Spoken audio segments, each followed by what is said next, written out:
I'm glad you said that before this was live. So YouTube is on. It's all right, right? It's no wonder why I gave the teachings the way that I do, right? Eat, poop, sleep, and all that has to be going well.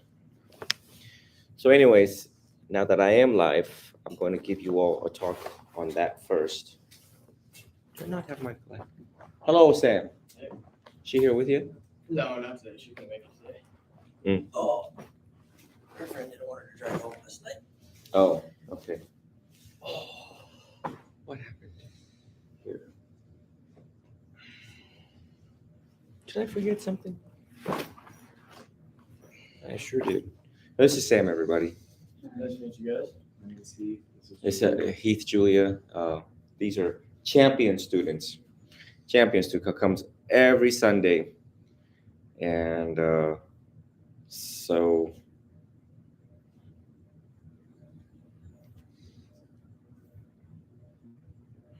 let me just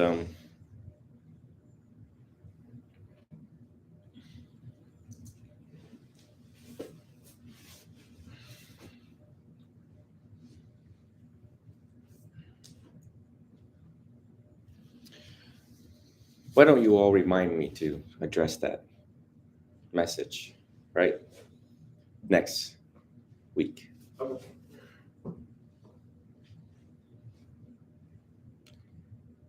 Because I don't want to stir up controversies, but for close students, I just want you all to know certain things so that you make wise evaluation and wise assessment. And basically, when you see the other schools, you have a lot of compassion for them and you feel sorry for them because of what they have to go through and what I don't let people go through in accordance with the Theravadins. Shoot.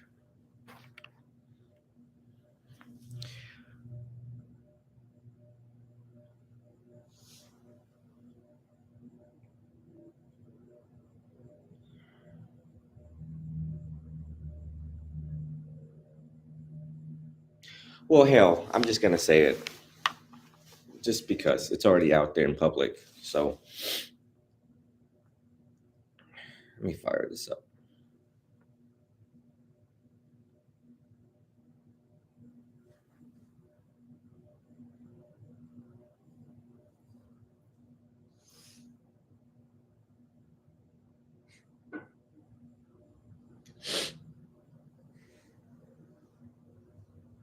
This was a art class up here, so I don't know. I think Alex was doing.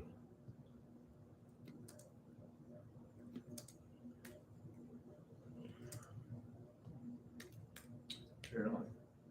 Huh? Journaling. Yeah, she's a therapist here, and she's wonderful. She loves Vipassana meditation. She did that 10-day thing.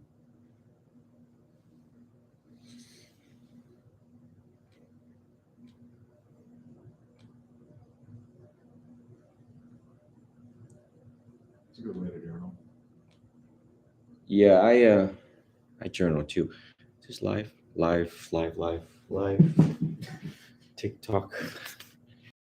TikTok's last, so it's almost.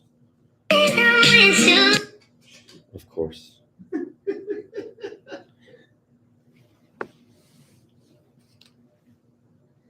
All right.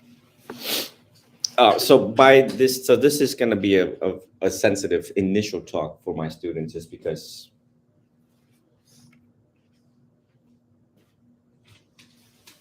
I've said it before, I'll say it again.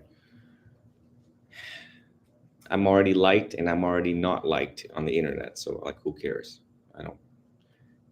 But so I called the student on the phone, and she spoke about the wrongdoings of that teacher and how pretty much they were brainwashed for 10 years, and they needed to obtain permission for certain things.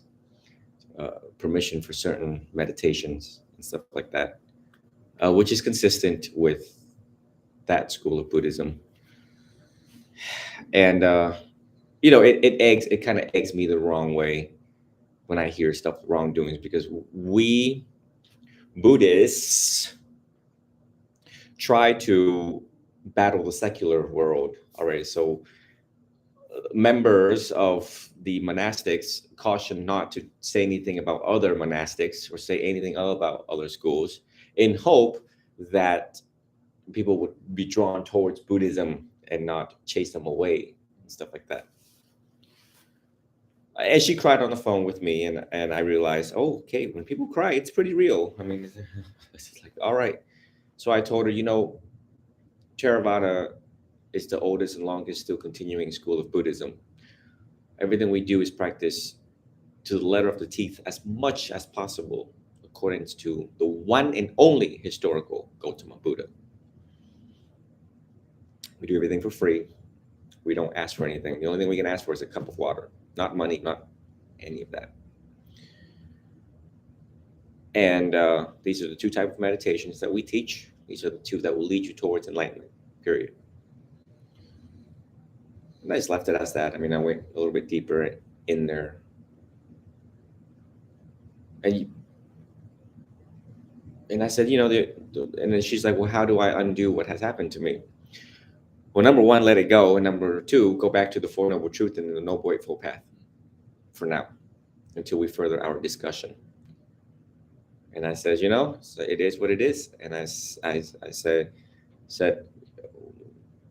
Buddhism don't exempt from wrongdoings, just like every other religion and stuff. I'm trying the best I can to keep the Vinaya as much as I could amongst the modern day struggles of a monk and And, it is what it is. You just have to borrow the teachings, hang on to it as a raft, and then get from point A to point B.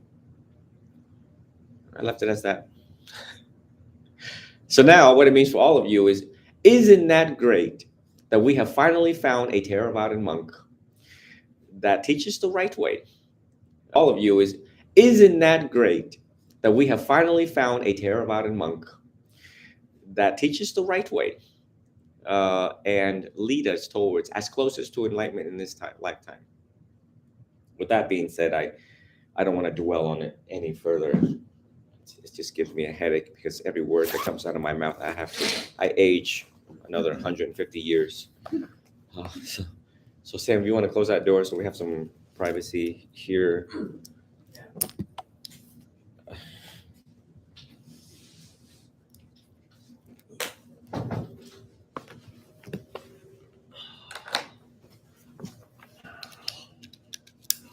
We're gonna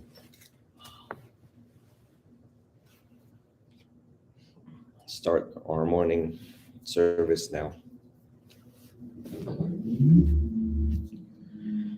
Namo tassa bhagavato arahato samma sambuddhassa. Namo tassa bhagavato arahato samma sambuddhassa. Namo tassa bhagavato arahato samma sambuddhassa. Namo Buddhaya, Namo Dhammaya, Namo Sanghaya. We pay respect, homage to the Blessed One, the Worthy One, the fully enlightened Buddha.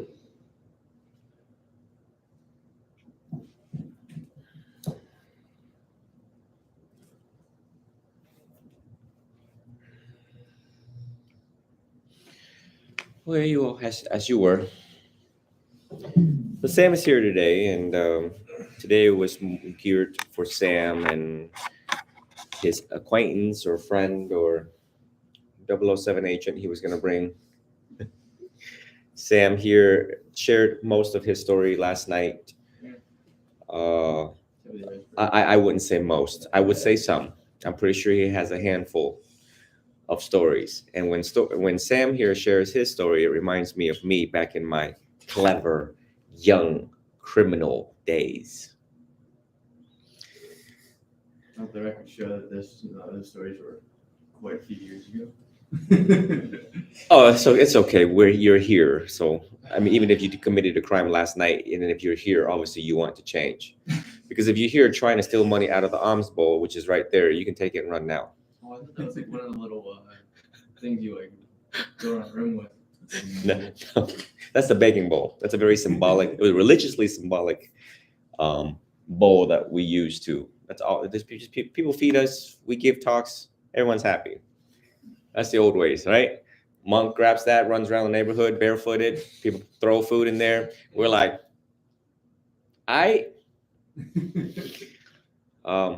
It's a very easy, and Myanmar, they have very high faiths, conviction, unshakable confidence for monks. So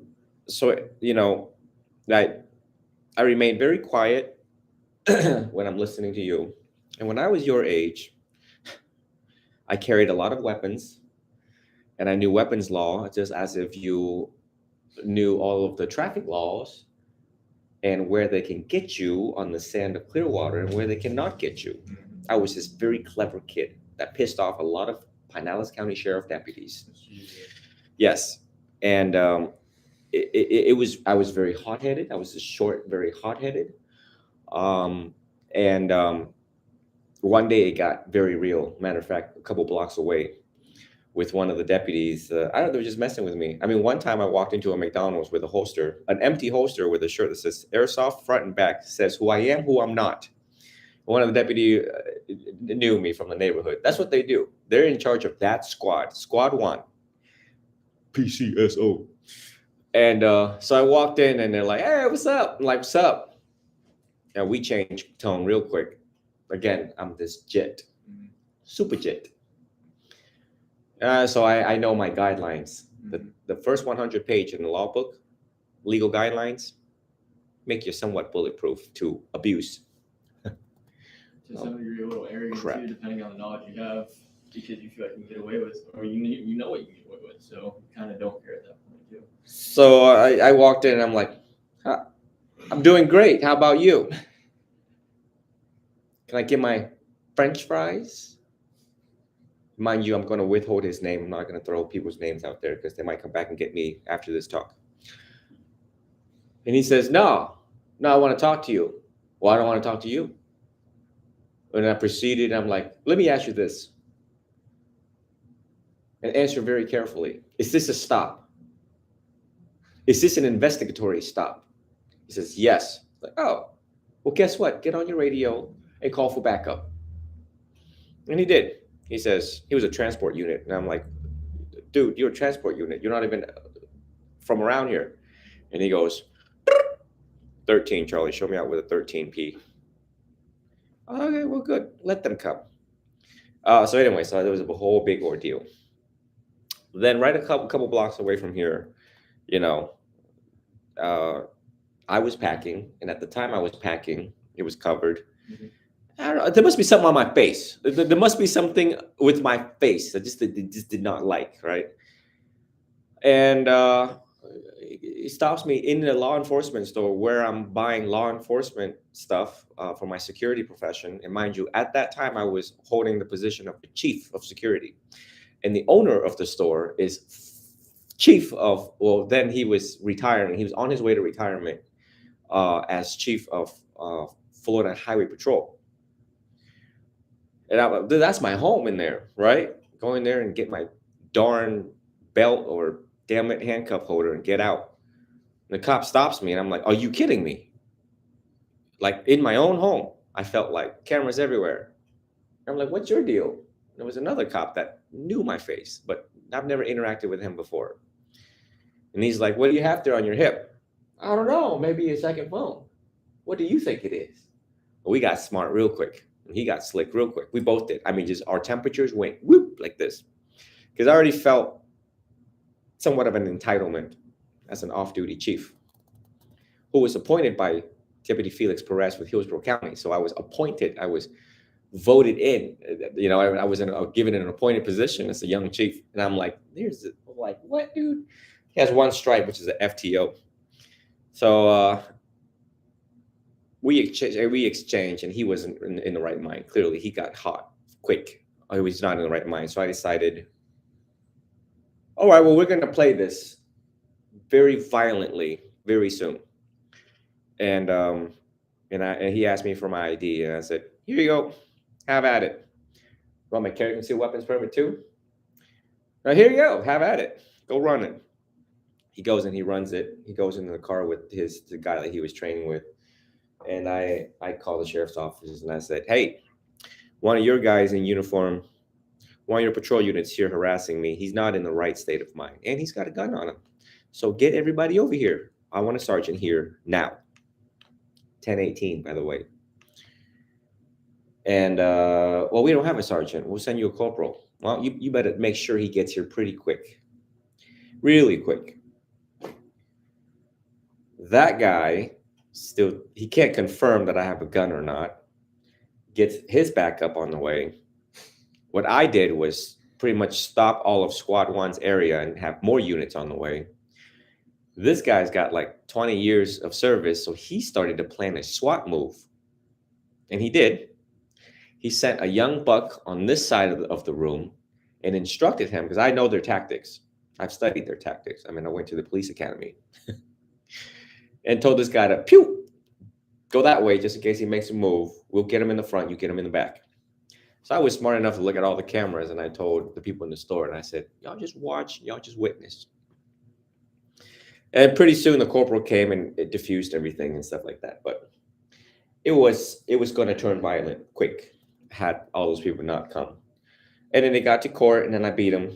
I mean, I had a very quick trial right there and then.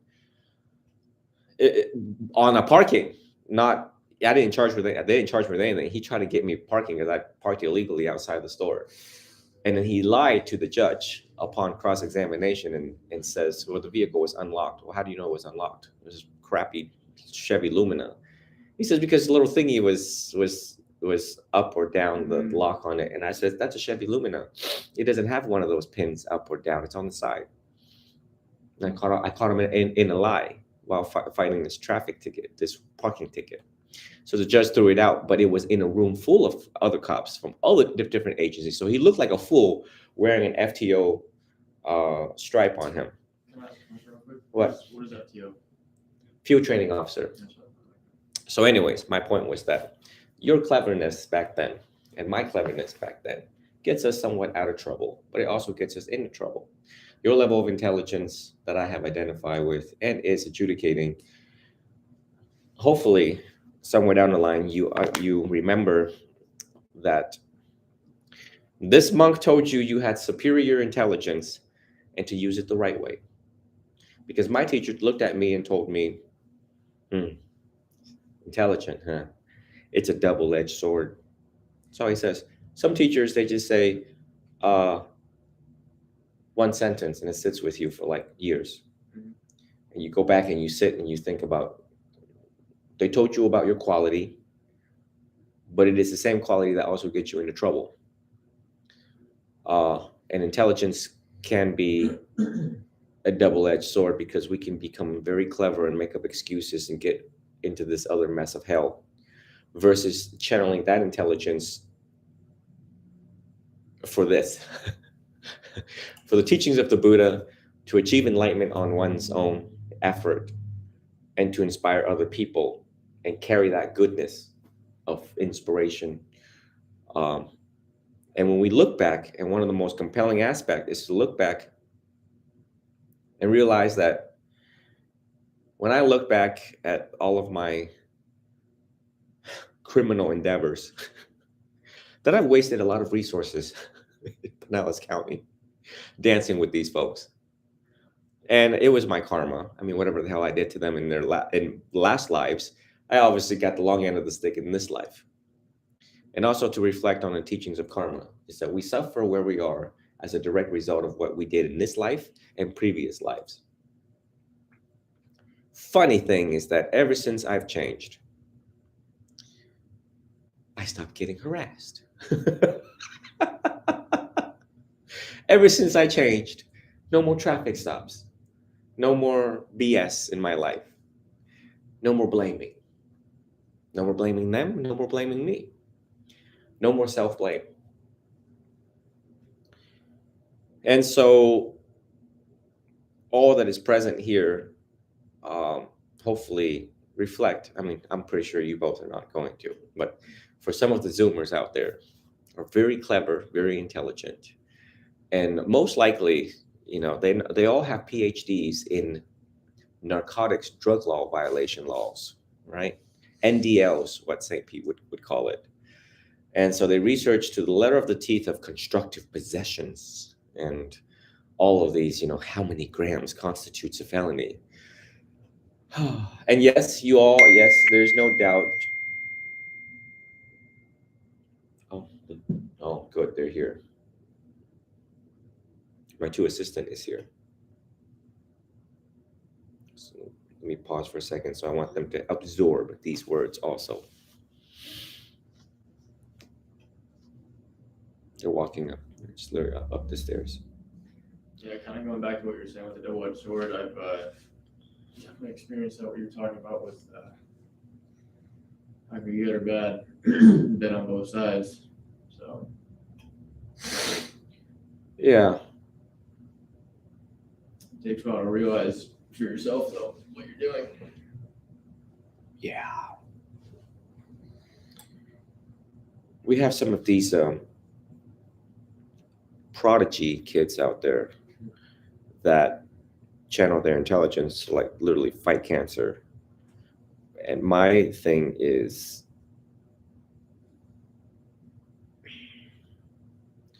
to channel your intelligence to make this world a more peaceful place.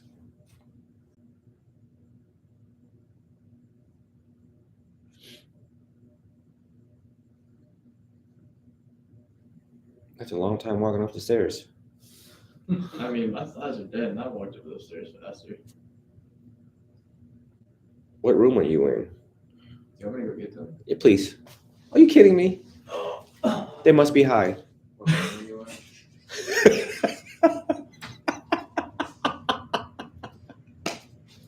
Well, he's wearing a drug rug, so. Oh, they here? Yeah. There we go. Come quick. We're waiting on y'all. Grab a seat over on that way. Shoes off, I guess. Yeah, whatever. Just sit comfy. Yeah.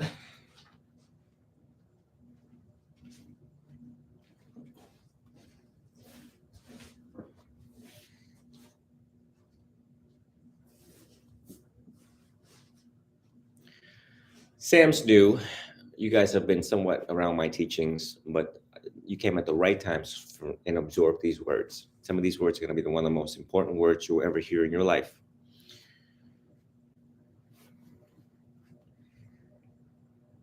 Every single one of you is intelligent, supremely intelligent, good heart.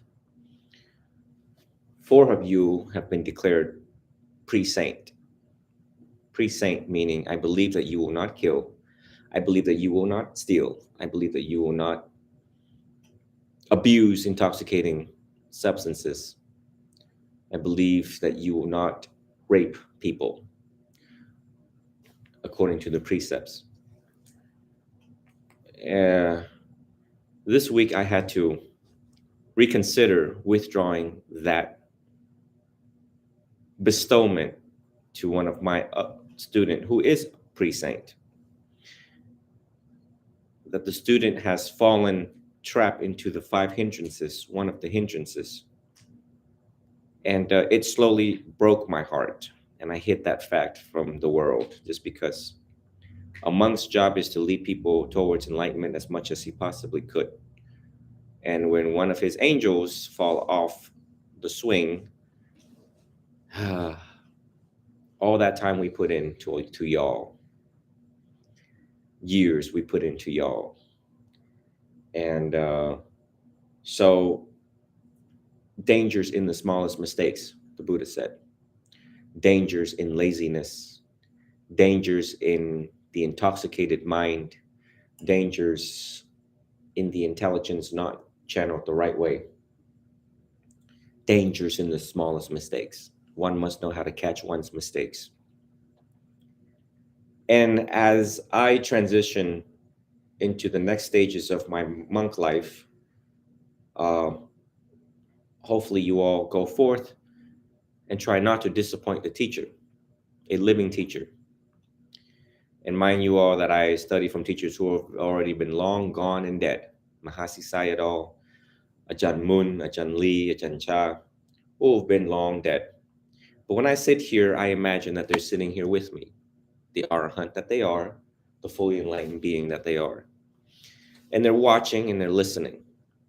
And they will discipline me accordingly if I do not follow the Vinaya. So, and we've heard these songs, right? Where words mean so much more after someone is gone. And as a living teacher, sometimes people are like, well, he's going to be around forever. So we can fool around a little bit. I hope you all don't. I hope you all see the urgency that the world is in the state that it is in now. And as you all make your money and work and contribute in some way, each and every single one of you, I'm starting to become like a Ajahn Mun. And Ajahn Mun doesn't accept dumb students.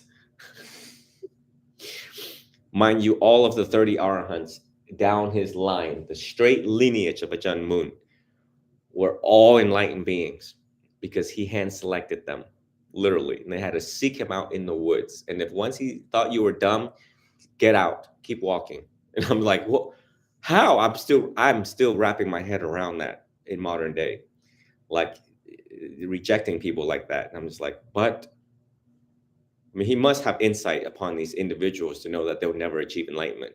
He must have in order to reject them.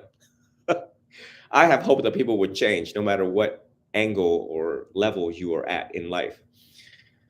So I've been fortunate to have all intelligent students. And I emphasize this over and over and over again. And I'm begging and I'm pleading all of you pre-saints and all of you across the world to exercise your intelligence and wisdom carefully, slowly, methodically. Method. The same method you use to roll a blunt. Strategically, PhD, to roll a perfect, well-rounded blunt. Mindfully, you puff the blunt. Enlightenment you achieve in the moment of enjoying this humongous blunt. To use the same methods and apply it towards enlightenment and what it is. The mystery of enlightenment is not all that mysterious. Yeah, I talk about enlightenment. People are like, okay, dude, oh, you're on the path to enlightenment? Okay, all right. Well, let me know when you get there. But think about it, right? It's enlightening, right? When you start rolling. True or false? Everyone here smoked in this room.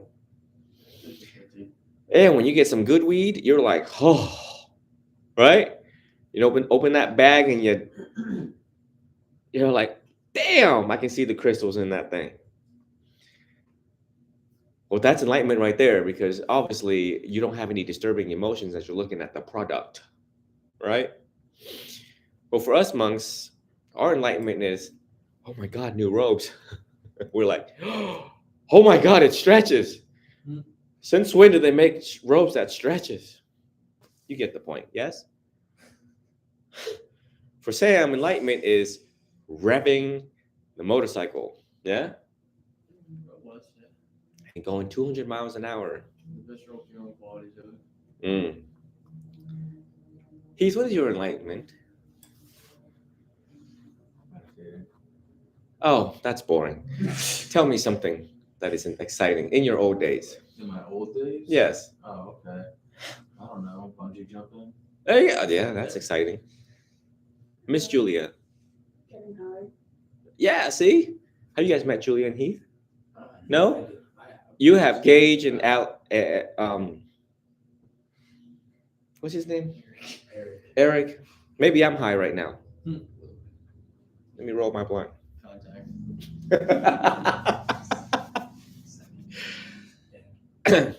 So enlightenment is not all that mysterious. When I'm with you all, when I'm with you all, when I'm sitting there listening to you, when I'm sitting here with you all right now, literally, this is bliss right now for me. Just not in that moment where I couldn't find your name. That was enlightenment, failed attempt in that moment. But enlightenment is moment to moment, day to day, moment to moment. And one must ask, how more of that moment that you want? How more of that moment can you access? Every time you get on a bike, you're like, oh yeah, this is enlightenment. It is. It truly is. I have a lot of different forms of enlightenment, but that was a big one. It is a big one. Driving bikes. Right.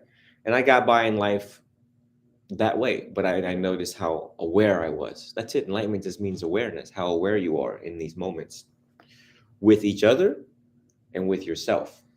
Taking care of your thoughts when you are alone, and be careful what you say when you're around other people.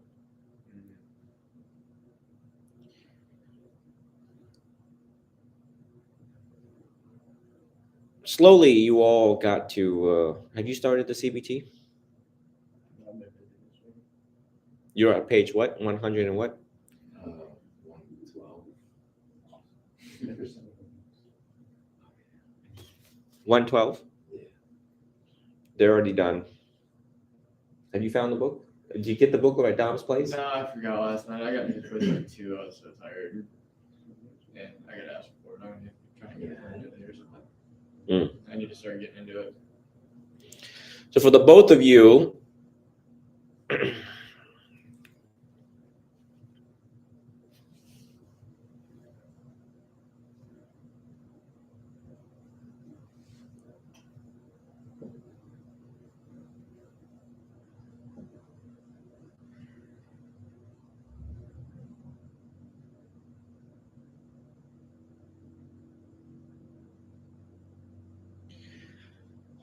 have females in your life. And if you heed the advice of the wise, you will have more good memories than thorns in your life by finishing CBT. It will help you understand your mind and her mind when she's tripping. And knowing what to do in those moments when she's tripping, how to skillfully calm her ass down. And to just enjoy the moment with you and not to be too bothered by it. Upon my own reflection in my own life before becoming a monk, and I dated the people that I dated, upon the recollection of the memory that how unhappy they were in bed with me and how that affected my own state of mind. And there's no way you can enjoy certain moments with them just because you know that they're dealing with it, the heavy baggage that they're dealing with it on their shoulders, and how I lack the skills. I don't know what to do. I don't know what to do when she's depressed. I don't know what to do when she's anxious. I don't know what to do with the pain, sorrow, and misery that she's feeling right now. But you get enough of that, all in 1 week and all in 1 month, it could break both of you slowly into despair, into sadness, regret. You just don't know which one is the keeper. But you also blame yourself for not doing the best that you could in trying to make sense of the situation and how to move about it skillfully to keeping the one that you want.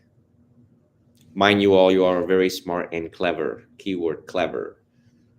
And again, if you heed the advice of the wise, you all would become the Buddhas. What I teach is like an app, a very necessary app into your phone.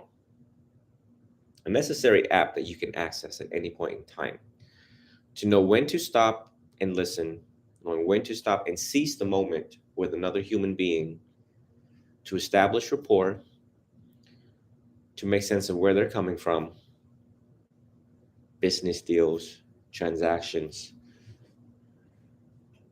job interviews, in relating in the presence of another, knowing what to do in those moments.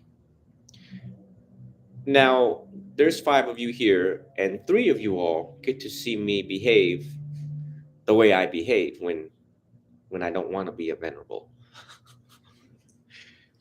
Notice how young I look? That's right, because I don't want to be a venerable 24/7. If I'm a venerable 24/7, I would age 200 years old. And some nights it'd be like that. And but you see how quickly I can switch mode, right? How quickly I'm able to attend to what's happening in the moment. You must ask yourself, well, damn, he's quite skilled. And he's in the moment here, and he's solving a problem now. He's solving it effectively now. Then he goes back to being he. Then he goes back to being him when he was 20 years old. Right? In order to relate to you, young people, I can adjust and recalibrate my level. And yesterday I acted blacker than black people, right? And 2 of you all got to witness that. And you said you need to be able to In the respect first. Or what are you? assimilate, to blend in with them. Yes. Well, I already have black in me. People don't know I have black in me because I came from John Hopkins Middle School, and then one of my girlfriend was black. At the time we were dating, she was also a stripper. So I have lived. Middle school. Oh God, no. So maybe I should not release her name, but she was my 8th grade sweetheart. She wrote to me every day. I kept this humongous jar of, I mean, it was like, talk about Romeo and Juliet, right? Maybe you can say it's different. But because of our sex education in 8th grade, I was like, ooh, I'm not having sex with nobody. I regret that. Hold on, I need to be careful with my words here. So when I was in 9th grade, and this beautiful Indian girl threw herself on me, she's like, let's do it. And I'm like, it's like PTSD with the sex education in 8th grade. And I'm like, what if I knock her up?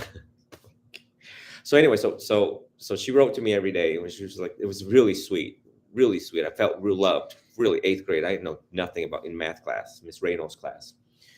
But then we reconvened again, and 10 years later on Facebook, and I'm like, what? And then we dated. So anyways, the venerable has lived, and the venerable ain't no simp. Where am I going with this? Getting old. Being able to merge with. Oh, I'm black. There you go. I'm black. And I hung out with Precious and Sierra, and I grew up in the South Side, and I was loved by all the black people. We were acting a fool, and I was able to assimilate with their language. I mean, I loved it, and I was just like, "Oh, this is what y'all about, huh? Y'all want me come over for that fried chicken or that barbecue?" As soon as you say barbecue, they light up. That's their enlightenment right there. And obviously, our world is turning the way that it is towards police brutality and Black Lives Matter, Asian Lives Matter. Everyone's falling apart. When you have 70-year-old Asian men shooting other people in California twice in 1 week, we have a problem. We have a very, very serious problem. When you have 5 black police officers beating up on another brother, another black dude, okay, so what does that mean? What does all this mean right now? It means that the Buddha said there's 3 poisons in humanity that we all will experience: greed, excessive desire, anger, excessive hatred. And those 2 are fueled by ignorance of what I teach, of what the Buddha taught. The suffering, causing suffering to yourself, causing suffering to other people, or how they suffer. Ignorance of that fact lead to the other 2. But when Asians act a fool at 70 years old, oh shit, that's like the alarms are going off, right? To us holy men, the alarms are going off. So that's why both of you are wondering, how could he relate to this black dude, gangster black dude, so quickly and gain his respect so quickly and get them to laugh? Mind you, he looked like Booker T with all that gold around him, right? I mean, I was saying Mr. T, but Booker T, Mr. T. Mr. T, whatever, right? Okay? Making people laugh is a very difficult skill, especially when they don't know you, and especially their representations, especially with the car that they drive, especially with the gun that's underneath the car that they drive, and they're still smiling and laughing. You pull the wrong joke, the wrong move, well, you might see the Buddha a little faster than you want. Okay? So yes, I have this great social skill and acquisition throughout my entire life of dealing with things and with people that I'm able to readjust. It is called the Undercover Monk Program. Part of Buddhism Without Borders program. Yeah? Where that's what you see me undercover. They don't know who I am. They don't need to know who I am. Now, Stephen and the other groups also was in a jewelry shop when I stepped out of the jewelry shop, and this guy was on the phone with another black dude. You worry about, you just don't worry about this. You know, bought her a $5,000 ring, and she's tripping because she's suspicious of his motive. Well, it was just like a whole mess. But he was so angry that you can feel the windows started to crack inside the store. And I said,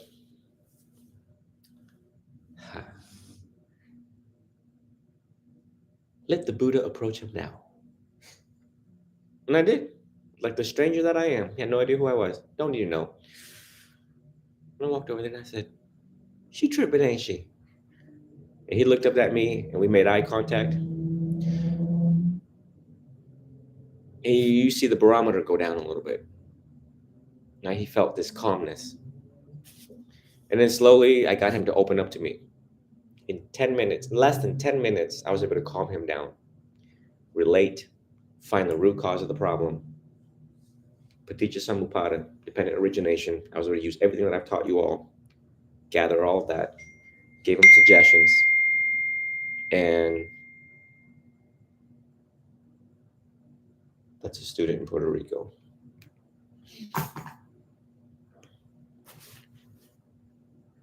I was able to do street therapy in like 10 minutes and calm him down from getting a stroke. Literally, he was at a risk of stroke. It took 10 minutes.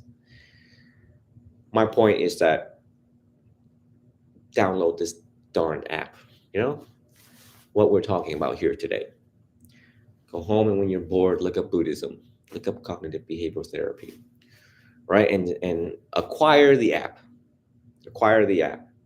access the app when you need it quickly, and to solve a problem in life. You're going to have a lot of problems in life. Solve it.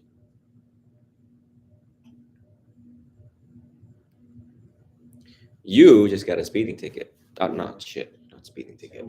Tailgating ticket. That's true. The two most fastest processing speed student in here are the ones that always gets themselves into trouble. I got pulled over the other day. I mean, now that we're sharing, I mean. But the fastest processing speed students, I'm not calling people slow, but they move fast, they think fast, they drive fast. But you all are so fast that you all don't catch yourself doing the things that you do.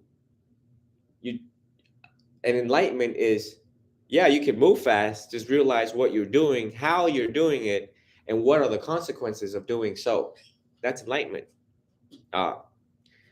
And I understand you're mad as hell. Anybody would be mad as hell.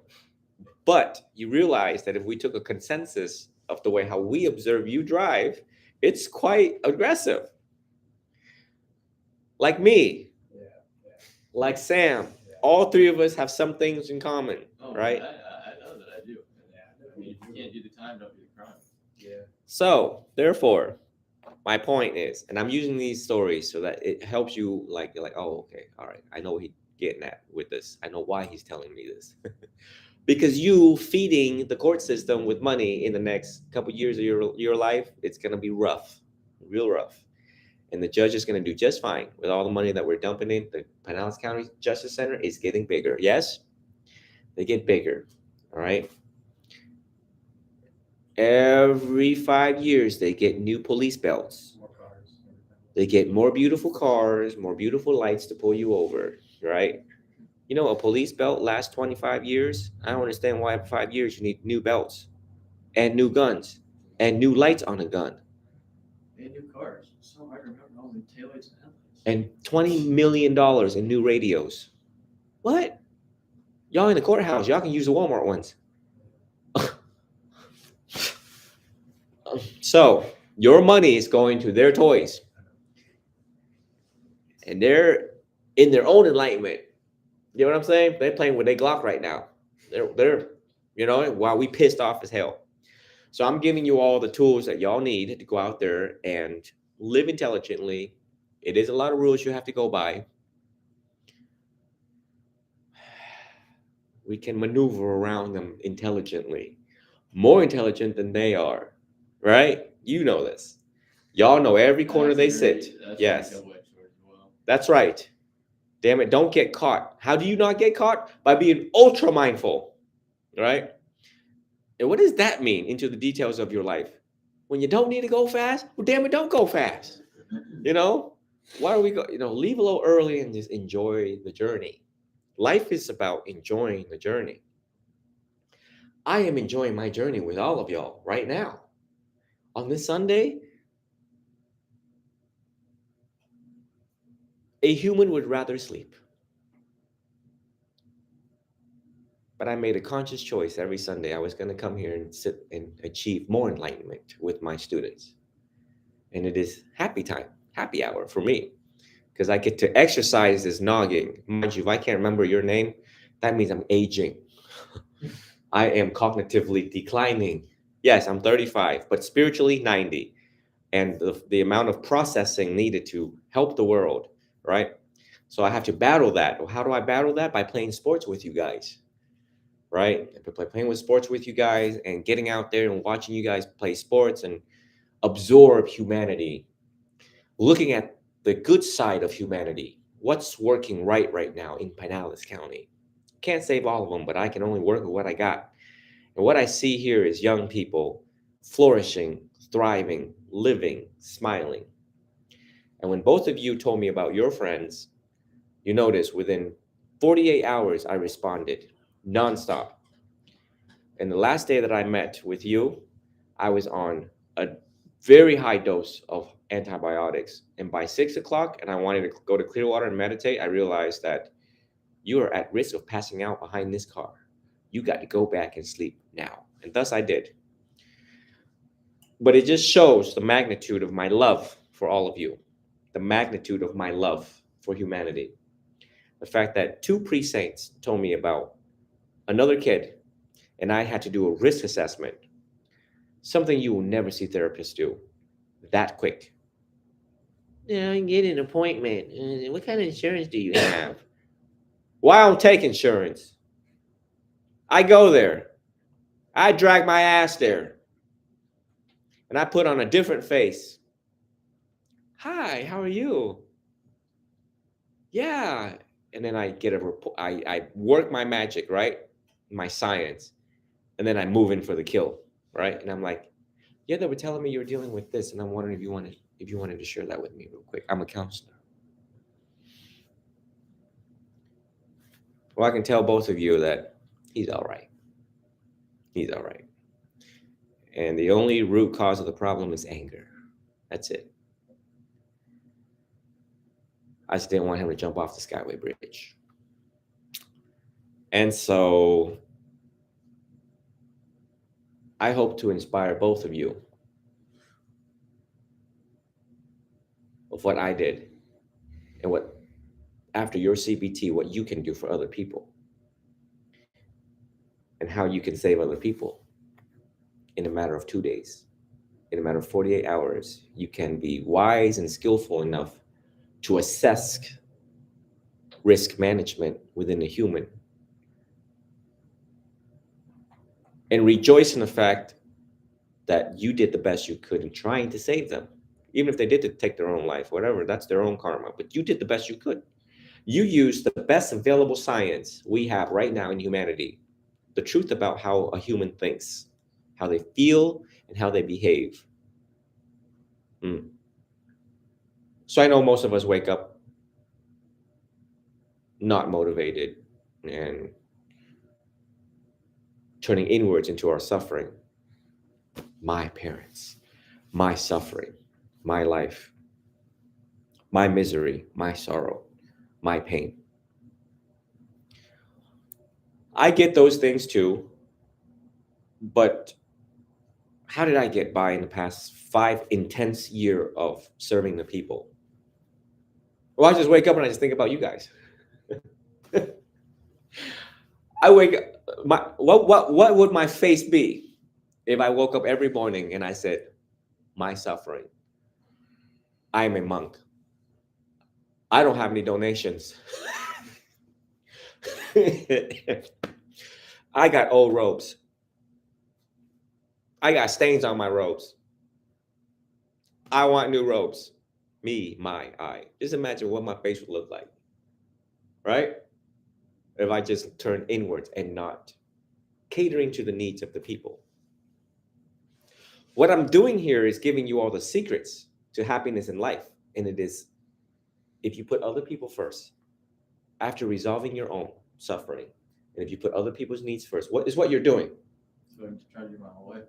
But you're failing the components of self-sufficiency and self-fulfillment, right? And so I first has to master my own self-fulfillment and sufficiency, so that when I hear their pain and sorrow and suffering, it doesn't attack me or opens up old wounds of me. So I hope that you all just take this all in and take it into consideration that if we suffer and how we suffer, it's all right. Suffering is a good thing. Suffering can be awesome because you need that balance. You can't just have enlightenment all the time. That'd be boring. It's like, damn. You can't have suffering all the time. They'd be like, well, I really want to jump off the Skyway Bridge. You need a mixture, the human realm, being human. Wiggle your toes, do it. Wiggle your toes. Yeah. Right. Do this to your ears. Do it. Wusa. Being human is an awesome rebirth realm. It is a favorable and a gift from God. Gift from the universe, God, Buddha, whatever you want to call it. Okay? It's a gift. The ability to eat, enjoy food, chew, swallow, digest, eat, poop, sleep, sex. Good sex, yes? All you young people, yes? I would imagine so. They're all gifts to enjoy.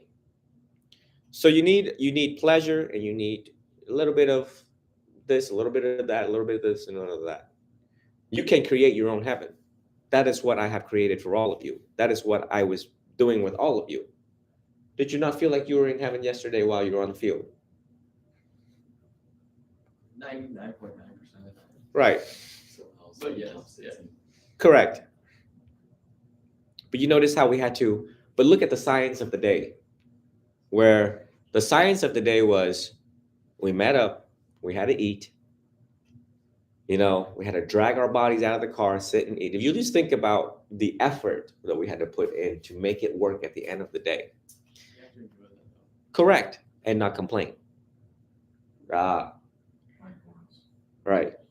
So again, I'm teaching you all how to break up your days, break up the moments in the day and enjoy it and look at it as, okay, but this is how I'm going to have fun every day. And I can make heaven right here on earth. Need not be hell. We've all been through hell. I see it in your eyes, each and single one of you, right? And it's all right. We're here now. Don't matter what has happened. You can let it go. No matter how mean, nasty they are to you, no matter if problems have found you or problems that you created for yourself. So take a long blink. Close your eyes. Just trying to get some more moisture or some more lubricants in there. And then open it back up again. Slowly. Well, what the hell just happened? What just happened was we killed the last moment and we created a new moment when we opened our eyes. Death of a thought, birth of a thought, birth of a thought, death of a thought. That's what enlightenment is. Aha. So every time when your mind's tripping or you're angry about that ticket or something, it's done, it's over with. You know what I mean? Accept responsibility and always ask, how did I contribute to this crap? And once you have honestly told yourself, not me, you don't have to justify it to me, justify it to yourself. And once you have told yourself that, all right, I saw my own contributions in this, all right, you have a chance to redo it again. Still got your license, still got your toes, still got your ears, still got everything that God's given you. Do it again more intelligently. Do it again more wisely. Do it again a little bit more slowly. And everything in your life will fall into place. Any questions so far? I don't have a question, but I have a comment. Yes. Funny that you keep talking about moments, because that's the big thing that people don't realize why they're in the state that they are with whatever that may be. Because people don't live in the moment. They live, they're too worried about the past or the future, but they're not here in the present, enjoying what's in front of them and what's going on. It's very true.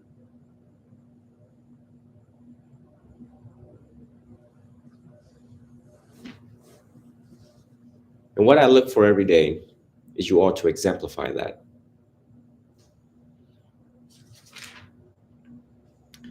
To exemplify that. What I look for every day is action. Action. As me, and I sit back with all these phones and they all ring and they tell me things. The teacher's looking for action. The teacher is looking for you to just do it. Be like the Nike sign. Just do it. Actually, have a pair of shoes and have that all over. Right. And the teacher will know if you're doing it or not. You don't have to explain much to the teacher. We watch, we wait, we ask, we verify. And we just know. We just know. But when the student becomes a lawyer, we also know. We also know that they're just playing lawyer. And they just want to tell the teacher what the teacher wants to hear. So this week have passed by quite a bit. What have you learned in CBT so far, according to your memory and recollection? Well, you can't really think about the past a whole lot. You have to stay in the present, like you guys were just saying, and you can't let single things ruin like your whole world. Like a single event, you can't recollect off that and think your whole world is over because of that. Because we all can live through that.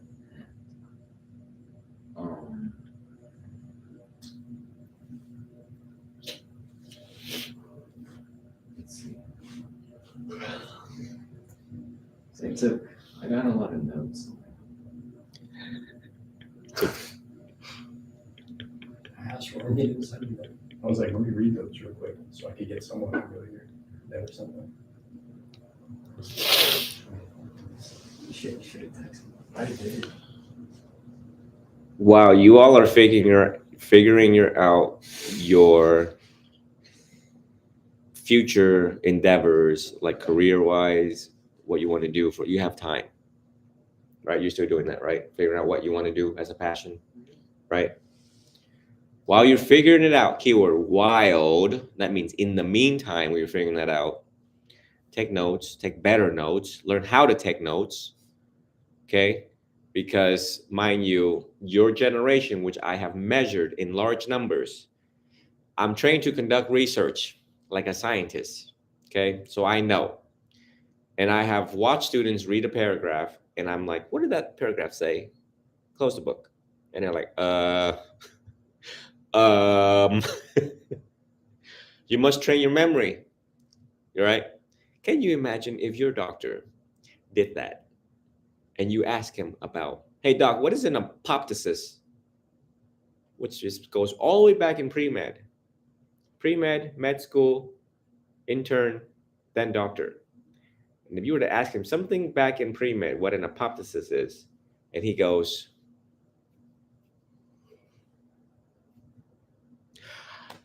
I'm not sure. oh, we have a problem. We get out. We'll find the window and jump out the window. Okay. So made it hold yourself accountable about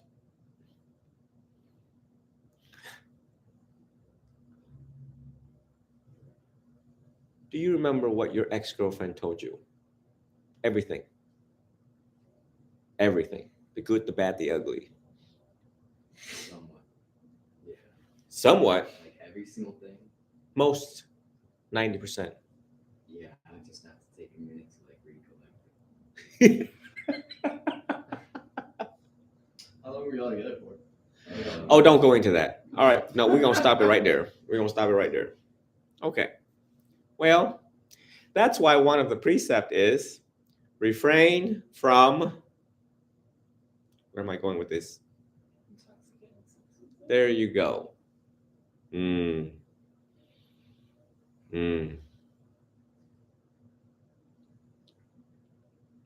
Well, you see, I don't know, my memory's kind of weird. Sometimes I'm able to remember long things that happened a long time ago, and sometimes I don't remember certain things. But my whole life I try to be abstinent. So this is a very organic mind. The way that it was, the way that it is, or I only drank a lot when I was 18 to 23. How many years is that? 5? 5 years. 5 years.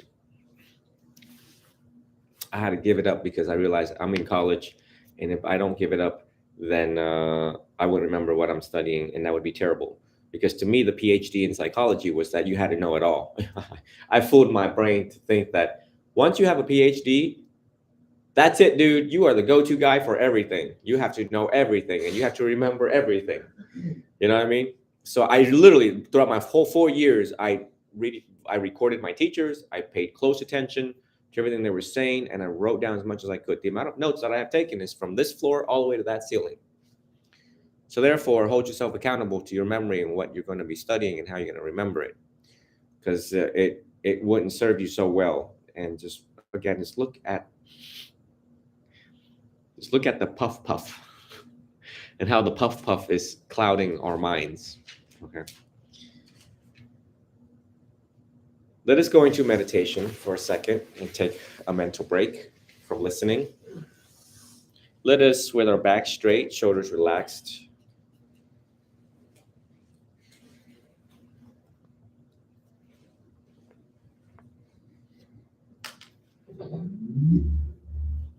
and everyone that is also listening worldwide, now we pause your intellectual wheel, pause your understandings, pause, take a break, sit, get ready to close your eyes and follow the instructions.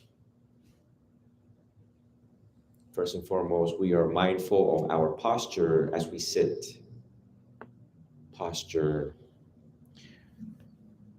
legs crossed.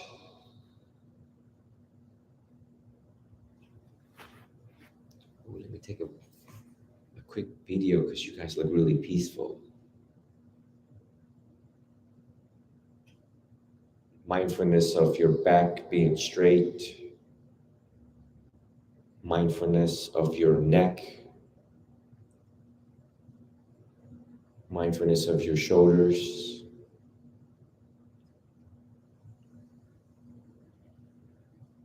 Mindfulness of your eyelids.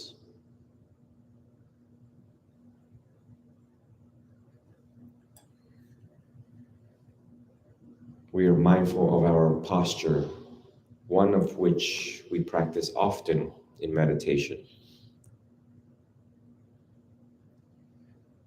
In this moment, we now take our first 3 deep breaths.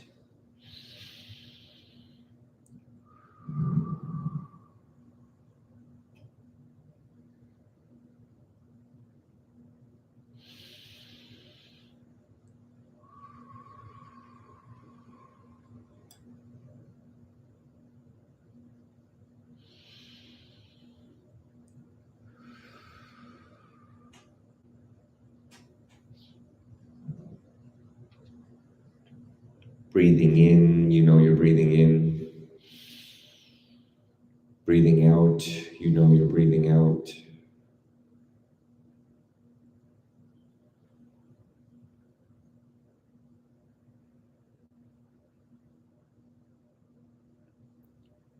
We are observing our breath. We're watching the breath without forcing it. Noticing the air when it comes into the nostrils.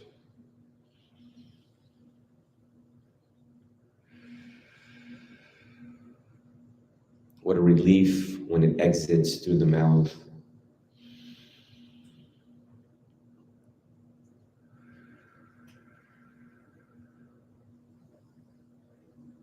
With your left hand, place it on your abdomen.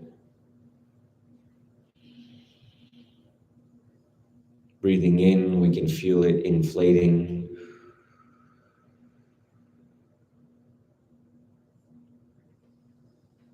Breathing out, we feel the abdomen deflating like a balloon.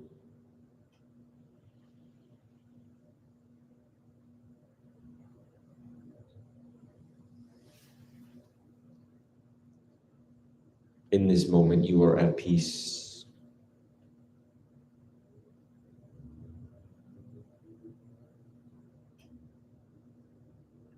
With every breath, you remind yourself, I am here in this present, in the moment.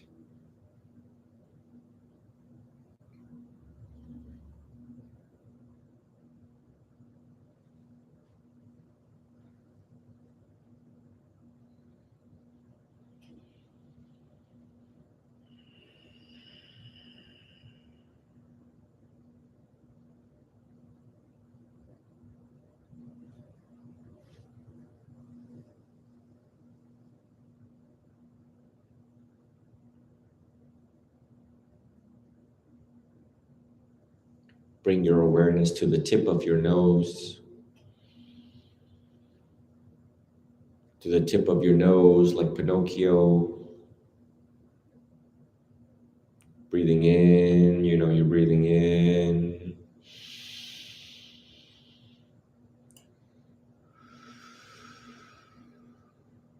Breathing out, you know you're breathing out.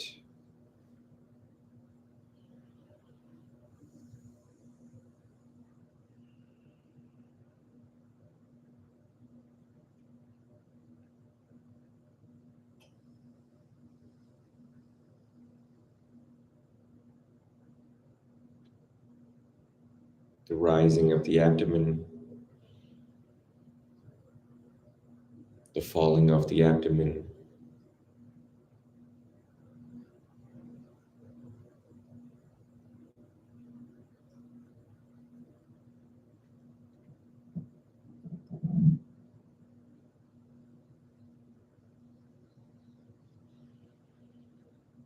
Be mindful of your posture, your back straight,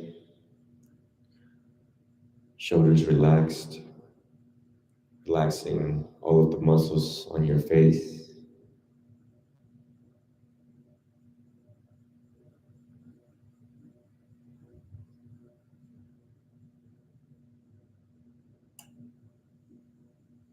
Enjoying each breath nice and slow.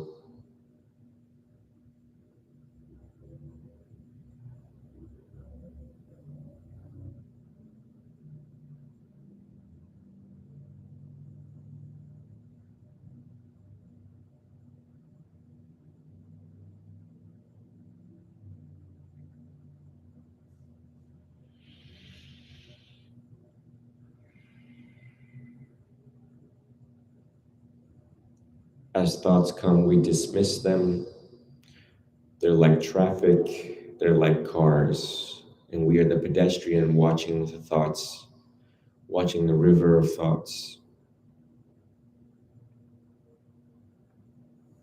Do not attach onto the thoughts, do not analyze the thoughts. A wise pedestrian does not try to see who's in the car. Is it a Karen? Is it a Tom? Don't care. Don't want to know. Don't need to know. We watch the cars go by and we realize some of them are good drivers, some of them are fools. Thus, we still smile, minding our business, back to the breath.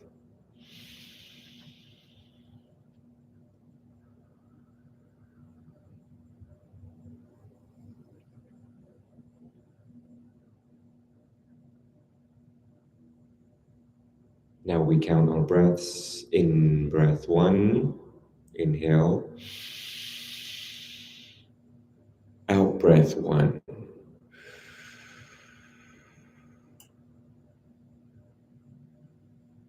In breath two.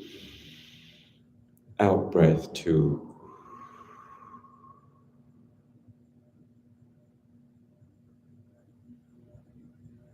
In breath three. Out breath three.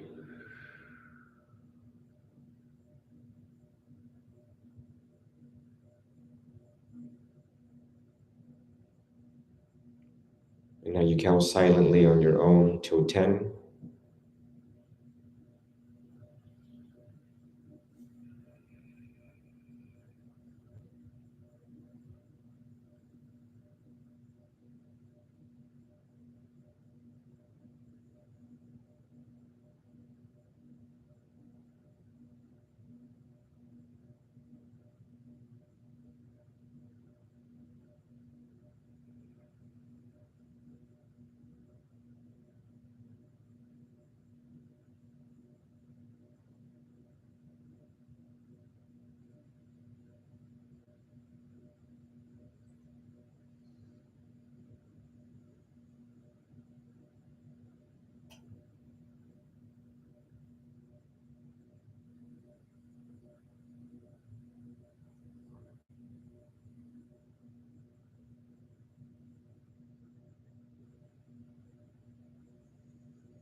As we conclude the counting methods, I will now lead you all into loving kindness meditation.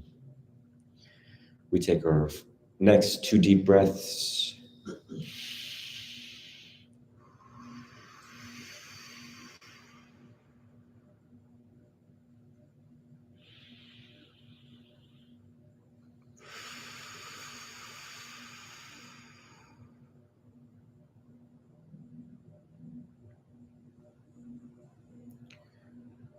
May you be well.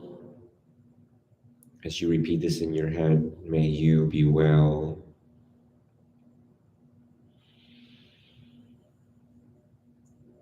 May you be happy.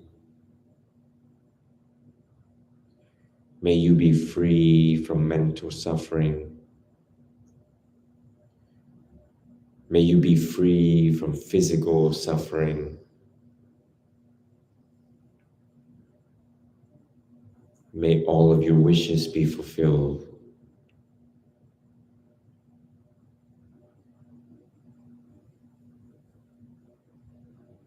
May you be well. May you be happy. May you be healthy. May you be free from mental suffering. May you be free from physical suffering. May all your wishes be fulfilled. You all will now repeat after me out loud. May I be well. May I be well. May I be happy. May I be happy. May I be healthy. May I be healthy. May I be free from mental suffering. May I be free from mental suffering. May I be free from physical suffering. May I be free from physical suffering. May all of my wishes be fulfilled. May all of my wishes be fulfilled. May all my friends be happy. May all my friends be happy. May all my friends be healthy. May all my friends be healthy. May all my friends be free from mental suffering. May all my friends be free from mental suffering. May all my friends be free from physical suffering. May all my friends be free from physical suffering. May all of their wishes be fulfilled. May all their wishes be fulfilled. May all beings around the world be well. May all beings around the world be well. May all beings around the world be happy. May all beings around the world be happy. Put your hands together towards your chest. May all beings always be healthy. May all beings always be healthy. May all beings around the world be safe. May all beings all around the world be safe.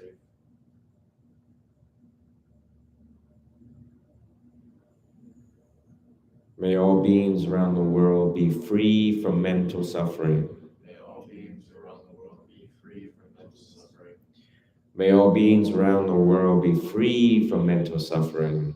May all beings around the world be free from mental suffering.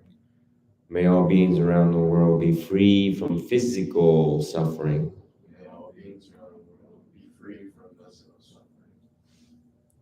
May all beings' wishes be fulfilled. May all beings' wishes be fulfilled.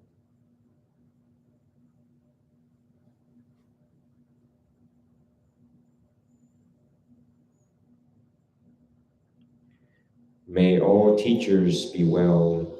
May all teachers be well. May all teachers be happy. May all teachers be happy. May all teachers be healthy. May all teachers be healthy. May they have the strength to teach.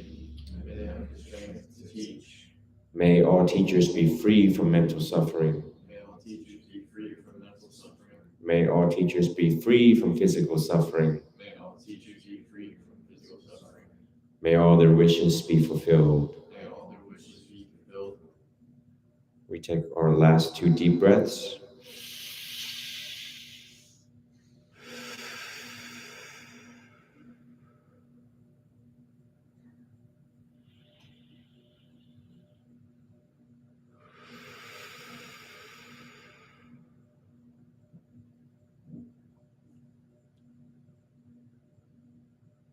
At this time, you can relax your concentration.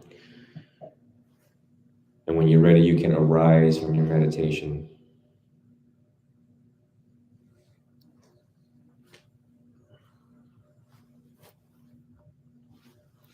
So share with us your experience, your meditation experience, right there and then. For those who are new, those who are seasoned to this practice, who would like to go first? What was it like closing your eyes? What was it like breathing? Calming? Yeah, I kind of just pictured like a void almost, just like a gray sweep of just nothing. Mm. It's kind of nice though, it's like calming. Because you said don't picture anything, so I just pushed away all the thoughts and just blank. Just keep a blank moment. Yeah, that's what it did. Just Take kept deep it blank. breaths. Mm. No disturbing emotions? No past, no present? No, Approach your whole way. No cute girls? also I thought about was money, but that was about it. Greenbacks? You thought about Benjamin. No, I thought about my bets today. And I was like, no, it's not for it. Temptations. Mr. Sam, what did you think about? Your awareness grows when you close your eyes. Because when you close off one of your senses, your other ones get better. And I was noticing things that I wasn't noticing before. Like the cars driving up and down 19. Mm. They were almost as loud. I felt like I was walking down the road. Peaceful.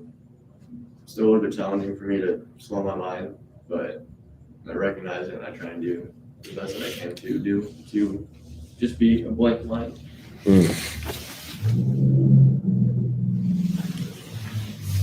Sometimes the mind. This is one of the hardest things to do is to slow the son of a gun down. Because it has been a habit, habit of, and poor you in the way how DNA has ingrained into us, because we had to think like this in order to survive. If you weren't quick, you'd be dead. So, thousands of years ago, let you off in the woods, and you had to anticipate attacks from other tribes, attacks from tigers and stuff like that. So you're always having to be like, hey, bro, where's my spear? And you have to strategically hold the spear, strategically clear corners as if you're playing airsoft, right? Strategically, so that you can survive. But now all that's over. Now we have buildings up. Ain't no more tigers running around.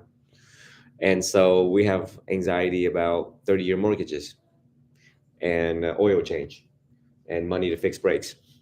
So we're like, shoot. Or, is that girl going to cheat on me? We create all sorts of hell for us because the existing actual threats are not there. So we just create more threats that doesn't exist. We suffer more in imagination than actual real danger. So therefore the Buddha taught, well, listen, we're going to use the mind to fix the mind. And people are like, what? We're going to use the one thing that causes a lot of problems to now fix itself. That's by and through the breath, it slowly fixes itself. By and through the breath, it slowly heals itself. And that's how we do it. And so therefore the Buddha was able to demonstrate that. And people were like, okay, well, you tell us what to do and we're just going to do it. And he says, sit, breathe, don't ask any questions. And they did it for years. And then slowly they entered the stages of sainthood, and slowly they achieved that same peace, but they were addicted to that peace. So they're like, oh, we're going to have to do this more often. So they eat, poop, sleep, come back and see the Buddha, sit, meditate some more, and then became full saints.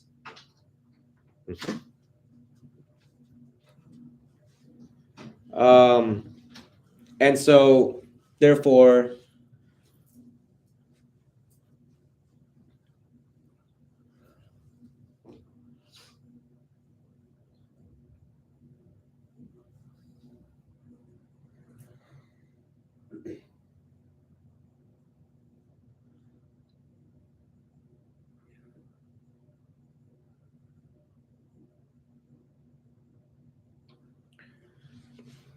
so I taught you all how to, and it is with practice that you become better. It is practice that you start to enter the stream of enlightenment. Again, enlightenment is not mysterious, that mysterious that people think that it is that mysterious. It has to be through the practice that you will become better. It is through the practice that you will achieve peace slowly. You must make time for meditation.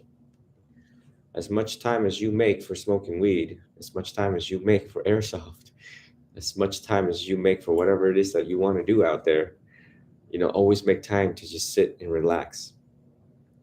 And when angry, you practice loving kindness meditation. And you first wish yourself, because right now you're mad as hell.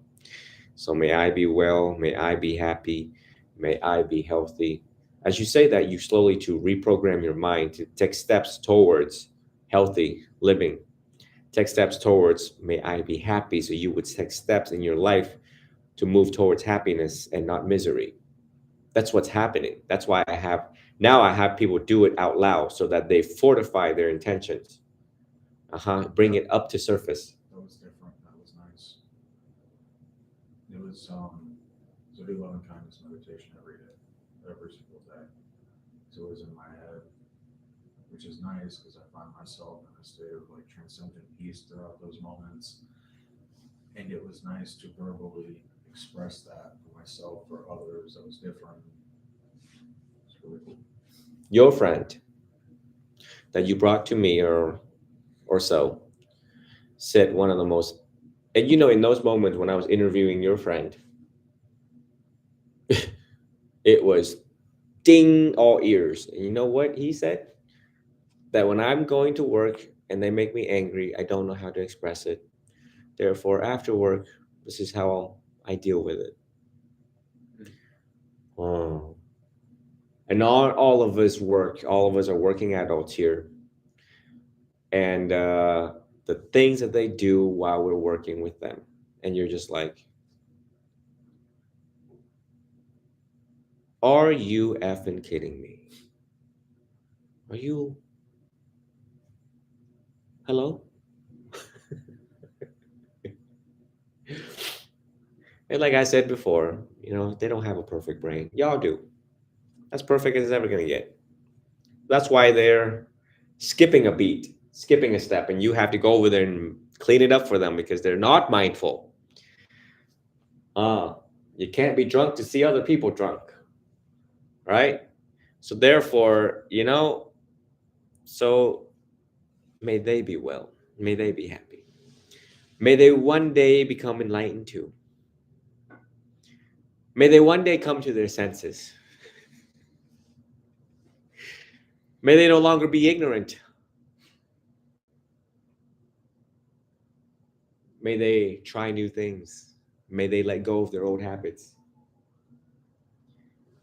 May they know what it's like to piss other people off. You get the point, right? So in order to express that, you go in your car, you go wherever, and you sit, and you meditate. And you said, well, what kind of meditation would Jidao want me to do? In honor of the teacher and the great Lord Buddha, what would he want me to do in this moment? Because I'm pissed right now. What would he want me to do in this moment? Because I'm pissed right now. And right now, I'm going to choose not to be mad at them anymore and to have compassion for them because I understand why they do what they do. Because I just told you why they did what they're doing, right? Why they did what they did. Clearly, sometimes they're just lost. If you're lost, they're also lost. But their magnitude of lost is like, you're just entering the jungle. They're like that deep into the jungle. You know what I'm saying? Like a little deep. Okay? With no map. And sometimes you just have to look at it in that comical way to realize, poor thing. And sometimes you make mistakes at work too, and they have to clean up your mess because you're also in the jungle of thoughts, right? The river of thoughts in there. And you're easy to criticize others, but fail to see your own flaws in the moments and where other people have to clean up your mess that you left behind at work. So therefore, that is why you should master this art of mindfulness and bring others towards it so that everyone works. Can you imagine a room filled with arahants, fully enlightened beings working together? We would change the world in 48 hours. We actually call them Nobel laureates in modern day. The Nobel Peace Prize winners in economics, in humanities, in science, in mathematics. Yeah, those boys are arahants in their fields. They're very mindful, and literally when the world takes a crap, we bring all the Nobel laureates together in the room, like 10 of them. And we look at each other and we're like, okay, this is what's happening. How do we fix this? But just imagine where you work. Everyone, you know, mechanics right here. Mechanic, who works on cars? Cars? Mechanics, right? You know, when you have a complex issue with an engine, manifolds, exhaust, and all these crap that's going on, and can't find the parts for this, and this exhaust, and this is bleeding, and the seals, and what the hell's going on with this engine? Right, like taking this speaker apart, and it's like, what the hell?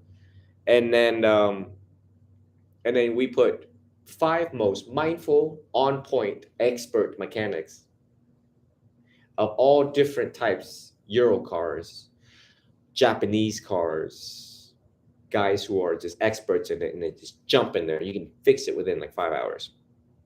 That's a beautiful day. That is a marvelous, gorgeous day and a story to tell. One hell of a story to tell. How do you think SWAT work? They are a group of armed arahants. Yeah, the Buddha would probably be like, can y'all shoot flowers out of there instead of bullets instead? Damn it. But they're very mindful. We have a hostage situation and they all get together and they're like, what's the plan? Where's the blueprint? Okay, Tom, take this. You in the back, flashbang. Crap like this happens more often now. But you all understand the arahants ship, right? The fully enlightened beings in the moments that they need to be fully enlightened beings to save other people. So again, I just apply that to your life. It's a possibility, and quickly. It's not that mysterious. It's not that mysterious. And so the group that I lead, the way that I lead, the way that I teach, I hope you all, we all hang out one day. And I don't know it. Once you light up, I know it. I know someone who has entered the stream, entered the stages, the first 4 stages. I'll know. I'll glance. I'll know quickly. And then in those moments, I will say, share this moment with me. And when you see me go like this, you all will also know, because it was by your practice that you know. It wasn't by me sitting there closing my eyes that you know. It is by through your own practice that you knew what I'm talking about. If you all were SWAT officers and I threw you a Glock, you all know exactly how to work a Glock. If I threw you a belt with a Safariland holster on it, you know exactly how to work the darn thing, right? You wouldn't be like, what?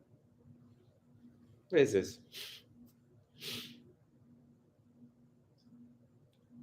If I give you a Yoshimura muffler, you would know exactly how to put it on. And then you know exactly how it's going to sound. And if it don't sound the way that it should sound, it's a fake and not a real Yoshimura muffler. You get my analogy. But it was by and through the practice of holstering and unholstering that you knew how to work the Safariland. It was by and through the practice of hearing the darn thing for so long. A Harley, a Harley different from a Honda, right? It was through the practice of listening, deep listening, that you can differentiate the trademark of a Harley versus a Honda. So therefore, when you become a saint into the sainthood, you will carefully watch how I lead, and you realize in those moments, he threw us a muffler and we know exactly what to do.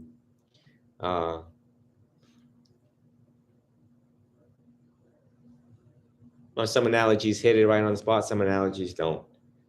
You all are smart enough to think outside of the box.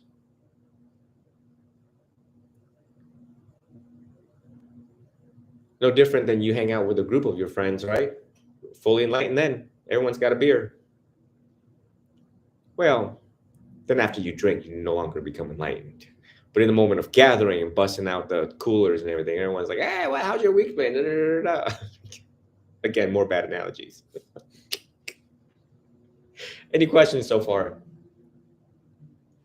You understand the point of meditation. Understand why it's necessary. What time do we have? Oh, 11:08. I also want to emphasize neurocognitive decline. Yes. Yeah, go ahead. Anyone need to use restroom? Anyone needs some water back there? No?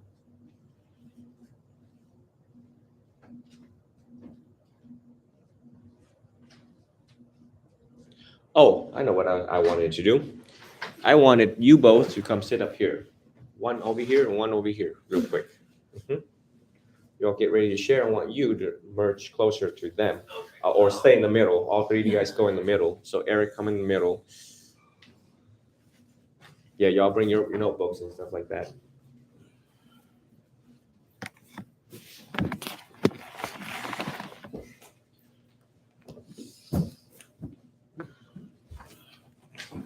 And Sam, why don't you help me out here by moving this camera back even further? just move it back that way a little bit. I just want it, it's limited in its lines here, so we're gonna figure this out. I see how far back we can get it. Yeah, good. No, it's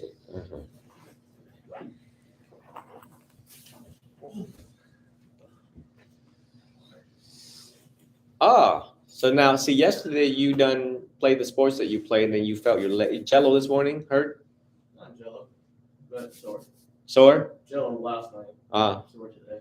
Mindful of posture, back straight. This leads to depression in life. You know that?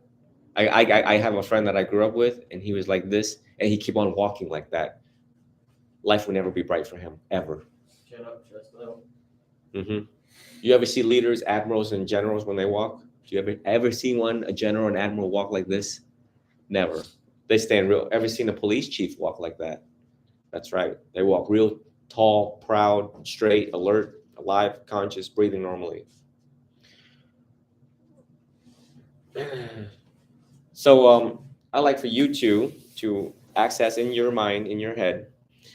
And it's too bad that the camera can't stretch far back because the line's only this long, folks, for all those who are watching worldwide. But Heath is to my right and Julia is to my left. Someone can see a little bit of Julia. But I'd like for you all to tell these folks what has the teachings done for you. What is the teachings of the Buddha and how it has helped you in your life as young adults, millennials who are in love and have made a conscious choice to choose a teacher. So happens to be me. It doesn't have to be me, but so happens to be me. And how they stuck with this, and Julia only missed one day out of like it's been 3 months. November. Oh, crap. November, December, January. It was October. 5 months. Yeah, it was at the retreat, the first retreat, right? Yeah, That was with the kids coming here, right? That was Yeah, that was when I came in. August. Yeah. Yeah. Maybe I'm high. I believe that was August 6th. Maybe my blunt just has to be bigger than your blunt. Okay, so that's 6 months, 7 months, 7 months, whatever. I don't even know. Where am I? Tell these folks what has this done for you. So,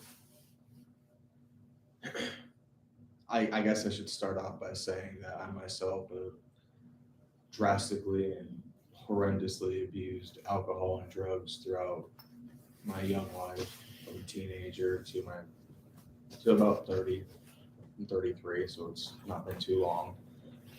And I can say that through the teachings of the Buddha, understanding the penetrating knowledge and insight of the Four Noble Truths, practicing the Eightfold Path, understanding what we are now studying is mindfulness, the 4 foundations of mindfulness.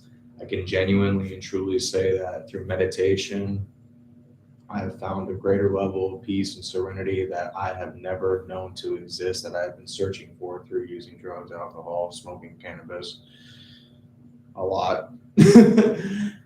Everything that I had always looked for in calming down to find peace has always been right in front of me. I found the idea of Buddhism when I was a teenager, through Zen Buddhism, just basically through the music, honestly, just peaceful, calm music, and I disregarded it.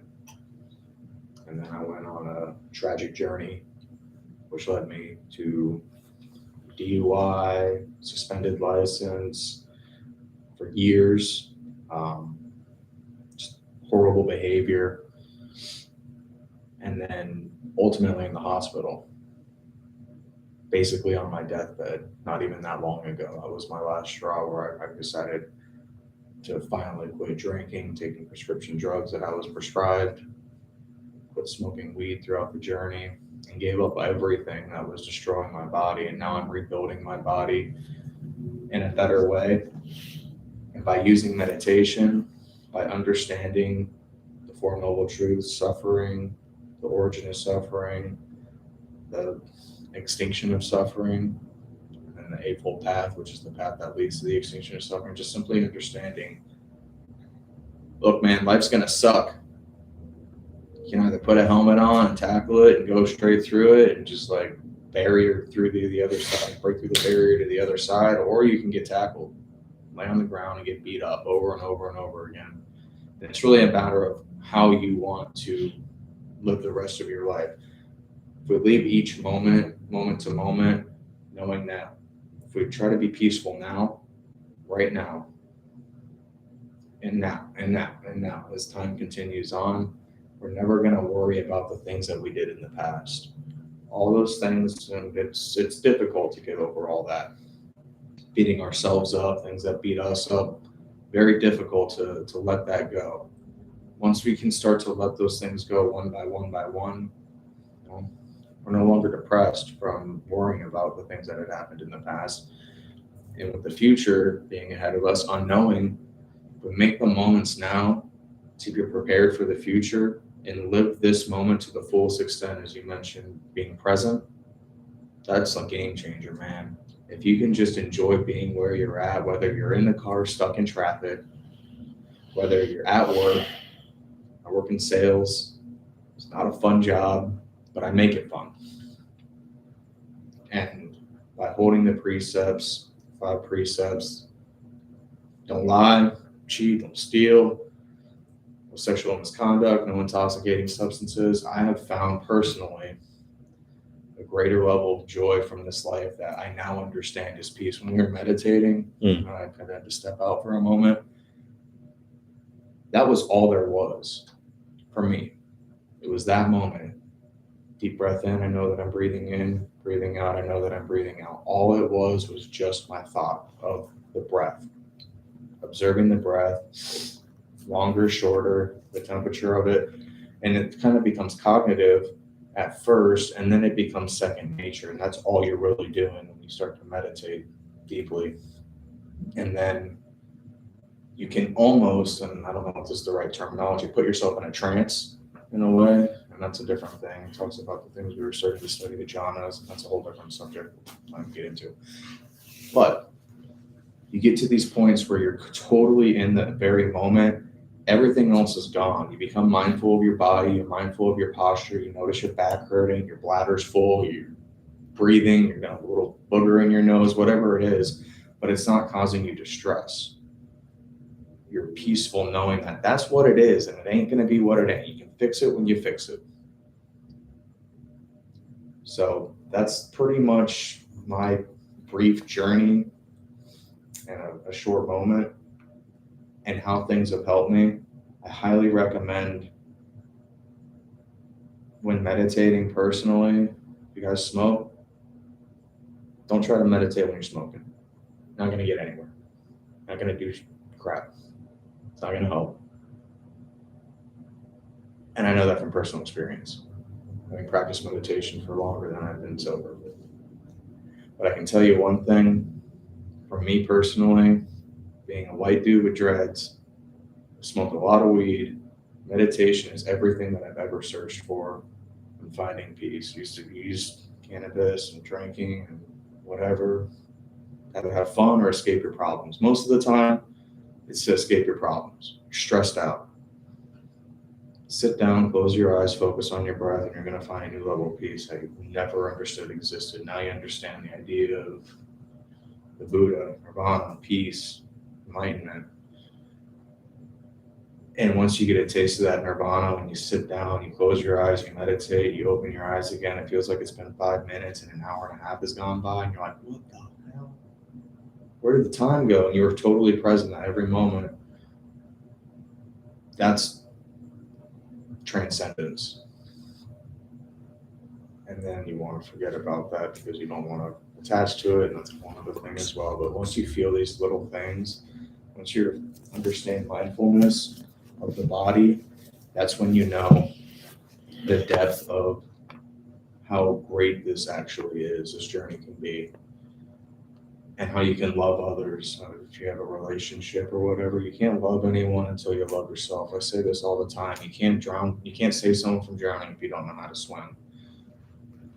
And buying through the teachings of the Buddha, understanding the Eightfold Path, truly understanding the 4 foundations of mindfulness, the Noble Four Noble Truths, you can genuinely love yourself and love everybody, like fully. Not like be like, man, person's goofy looking or whatever, like just be judging. I'm still guilty of it from time to time, you know, look at someone like, someone has a goofy laugh or whatever.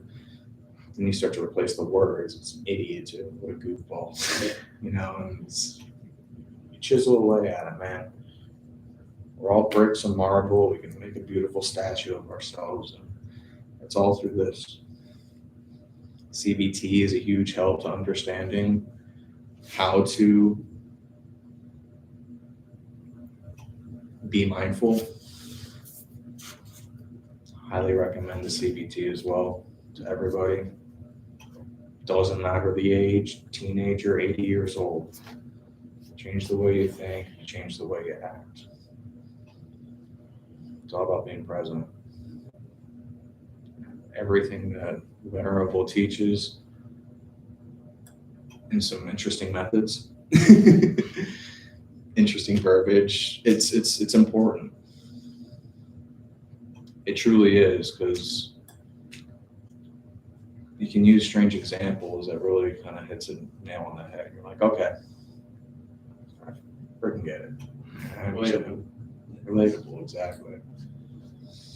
You know, it's called mirroring.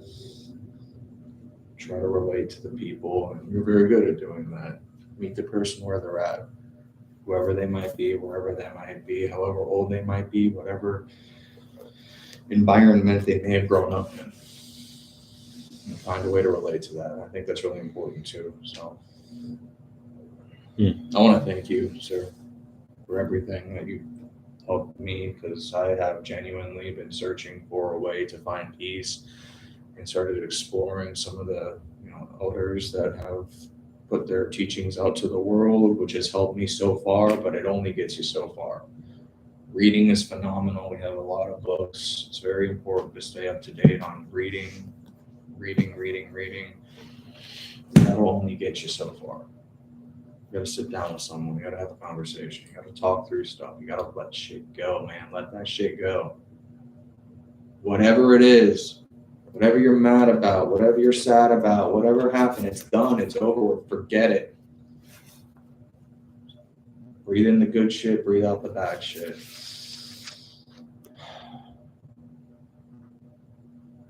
When you're focusing on your breath, you can let go of everything. I guess that's kind of all I really should do. End it with that. Just focus on the breath. Thank you, Heath, for sharing. These are very proud moments in the position of a teacher when you have cultivated these humans through a short amount of time. Basically, I try to compress 84,000 teachings within months that I have with these young people in hope that they would get the point, practice, respect the process, respect the teacher, respect the triple gem. When they bow to me, it's not to me. It's bow to the triple gem, the Buddha, the Buddha, the teachings of the Buddha, and his monastic orders. And Miss, we'll now yield the floor to Miss Julia. So I started suffering like very young, and I started using drugs and alcohol up until actually last year. The teachings have shown me how to find true peace. I used to use drugs to numb out my past and not deal with what was going on. I was holding on to a lot of stuff, still working through that stuff now, but I have the tools to do that now. Before, I just would block it out. It was like, I just ignore it, which did nothing. So, like with understanding the Four Noble Truths and the Eightfold Path, it brings a better understanding of how to do all of that. The four foundations of mindfulness create better awareness within oneself, so you really know what's going actually on in your mind, within your body, and everything else. So that helps you actually alleviate the suffering. Tree Tao has a really interesting way of teaching. It's really simple, and like Heath really hit it on the head. But it's simple and he's relatable. So there's some teachers out there that just don't. You feel like they don't understand, and he definitely does. Meditation is huge. Following the breath can actually bring about like I had pain in my hip when we were sitting there meditating, and it actually went away. So through the breath, yeah.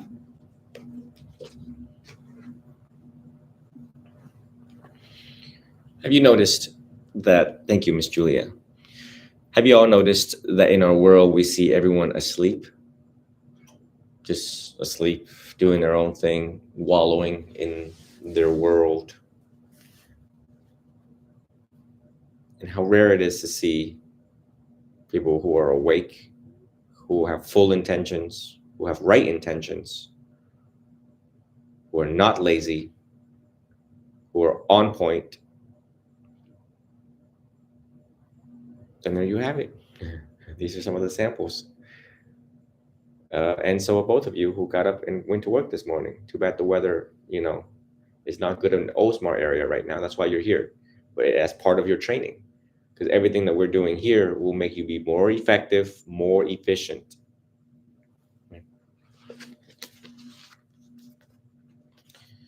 So this, when they were talking, I opened up. It's always the right page because everything in the Dhammapada is the right page. And this talks about the bhikkhu. So that's what we are, bhikkhus.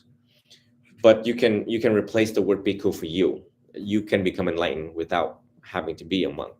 We just have to give up more things in order to accelerate on the path, rather than the lay people who still, are trying to discipline themselves the way that they do in the midst of their world.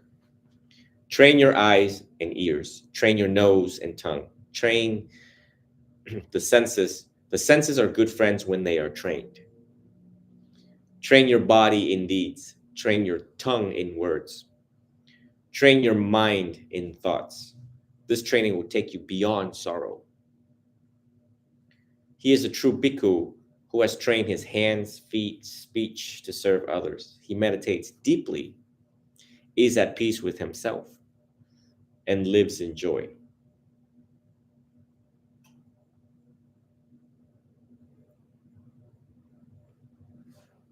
He is a bhikkhu who is content with what he received and is never jealous of others. Those who are jealous cannot do well in meditation.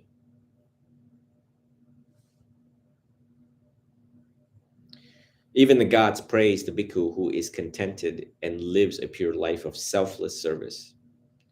Even the gods praise you who is contented and lives a pure life of selfless service, free from the desire to possess people and things, like your ex. The desire to possess people and things. He does not grieve over what is not. With friendship towards all and faith in the Buddha's teaching, he will reach the holy state where all is peace. You all empty your boat. It will go faster. Cast out greed and hatred and reach nirvana.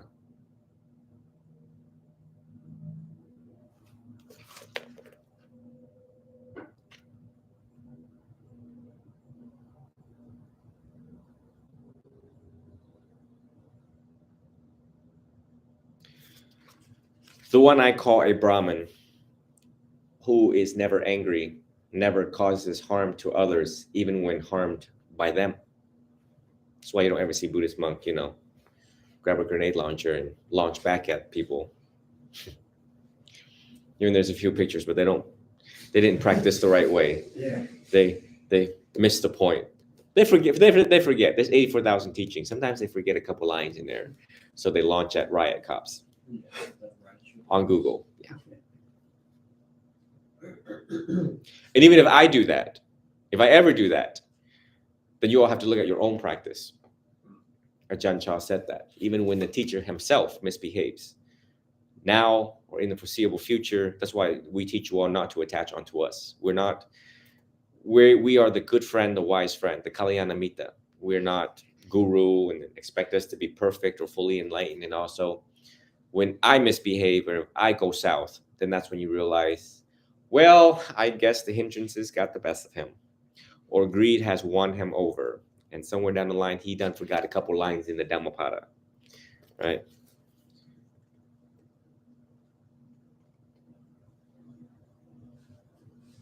The one I call a Brahmin who clings not to pleasure, do not cause sorrow to others, no more sorrow will come to you. The one I call a Brahmin, someone who is worthy, pretty much. One who's worthy, one who is good. The one that I call good, who does not hurt others with unkind acts, words, or thoughts, both body and mind, obey him.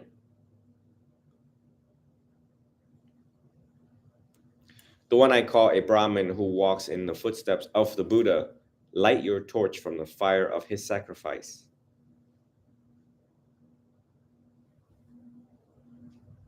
So I think you all get the point. The Dhammapada is one of many that somewhere down the line this is emergency medicine in Buddhism. This like instant awakening, compressed, all of his teachings compressed into, you would like this because you like philosophy. Just from what you read, I was gonna ask you if I could read that book. Yeah, this is Barnes. I'm gonna get a couple. Barnes and Noble got $12. Enlightenment $12 nowadays. I mean, and even there was one line that was in there that made me think of something that happened last night after I left your place. That, I mean, we can talk about a little bit more. It's a little bit personal, not for me, but for somebody else. But and it's exactly what I was kind of trying to get across to them. But they weren't at a point that they wanted to accept it, and I can see that. So there's no point in trying to continue on. Here's the problem with explaining things to people, is that they can't separate the message from the messenger. And the second thing is that we inspire other people by and through our own change. And what did you see in me when we were doing the t-shirt thing for you to gravitate towards me? Because, okay, so that everybody knows, I had no idea what I was getting into. So I don't know if you all know Dominic. So he had told me after work one time, like, hey, do you want to come help me, help my buddy out in St. Pete doing some marketing? That's all he told me. And we got there, and I was wondering why he was in all orange. And I was like, what type of marketing are we doing? I was like, I mean, I don't care. But I'm just like, this is kind of interesting now. And then we went upstairs and, did our meditation and the marketing for the shirts and to try and gain proceeds for a good cause. And just basically everything that you were doing and the reason that you were doing it is what drew me to you. And because I could tell that we were similar because I would listen to you and I would observe. And you can sit in a room full of people. If you're just quiet and you really listen and observe people, body languages, how they react to things, how they perceive things, you don't even need to talk to them. Watch how they interact with other people. Hear what they listen or hear what they say and how they respond to things. And you can get a pretty good gauge on who that person is and what their intentions are sometimes. So, and the causes that you were doing and the amount of work that you put into what you do, and you put 110% into everything that you do, is I liked, because I try to do the same thing, because I'm not going to do something if I'm not going to do it, if that makes any sense. If I'm going to do something, like you saw yesterday, I mean, if I'm going to do something and actually do it, I'm going to do it. I'm going to do it once, and I'm going to do it the right way. And if I fail, I'm going to learn from it, and I'm going to do it again. So therefore, now had I not practiced and just sat there and just BS the whole world about my programs, y'all would know. People would know. People would pick it up. This guy never meditated before in his life. this guy found a bunch of rags somewhere and a bunch of bed sheets and wrapped himself and called himself a monk and so on and so on. But it's again, we inspire other people by and through our own change. And I had to do my homework first and foremost in order to inspire others. Then once you have honed yourself down, and then sometimes in life, one of the hardest thing as a teacher is to know where people are at in life and to see whether or not this is appropriate. Under right speech in the Noble Eightfold Path, what to say to people, right? Is it true? Is it necessary? Is it beneficial? And is the timing of this speech correct? And I would also add from the school of Jidao is the environment where you take the conversation. Beach, lake would be conducive, not in the bedroom where everyone's gonna like start fighting right now. Or, before bed, or you want to bring up stuff. Usually husband and wife, they do that all the time. When somebody want to go to sleep, somebody always got something to say. You always got something to say. So, so therefore, sometimes some people in life are ripened to hear the teachings, or ripened to hear philosophy, or ripened to, and some people just don't want to hear it, one ear out the other. Or just like the one of my pre-saints, have heard it and then just somewhere down the line just started to just move away from it, and just back to the rap music, and the rap music infiltrated his mind. So, what can I do? And so therefore, yeah, Barnes and Noble does wonders in the section of religion. You will find these basic books right here, worth going for. Actually, last night when I was driving to Dom's house, because I've been wanting to get back to reading, I got to the flea market, and I was trying to think like where can I find the books that I know that I'm looking for, but I don't really know like what genre it is. Mm. And I was just kind of thinking on the drive there, and that's why I like driving, because now when you're thinking about anything, and you can think about certain things in depth and with nothing else going on. I mean, obviously you're driving, but like without harmful people or blaring music, or you kind of have time to think. Barnes and Noble is very, it's one of the few bookstores that still exist. Yeah, and it's kind of funny because I used to be a huge reader, and like reading English, I excelled very fast at, and as well as science, history, and math. But besides the point, I used to be a big reader, but with being forced to read textbooks and papers and do all that through school, I kind of stepped away from it because I was kind of getting a little tired of it. Yeah. But now that, I'm kind of older, I've been out of school for, a few years, it's like, I kind of want to get back into reading with the right things. I grew up with a learning disability, so I never wanted to read. It was difficult. I still jumble words around, sentences, things like that. I can tell you one thing. We're obviously very educated. I stopped reading.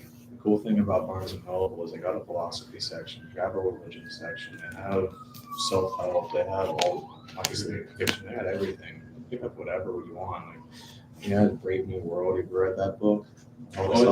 Brave New World. No. Yeah, I have. Highly recommended book. It's written in 1931, and it's like almost. It's a sci-fi one, right?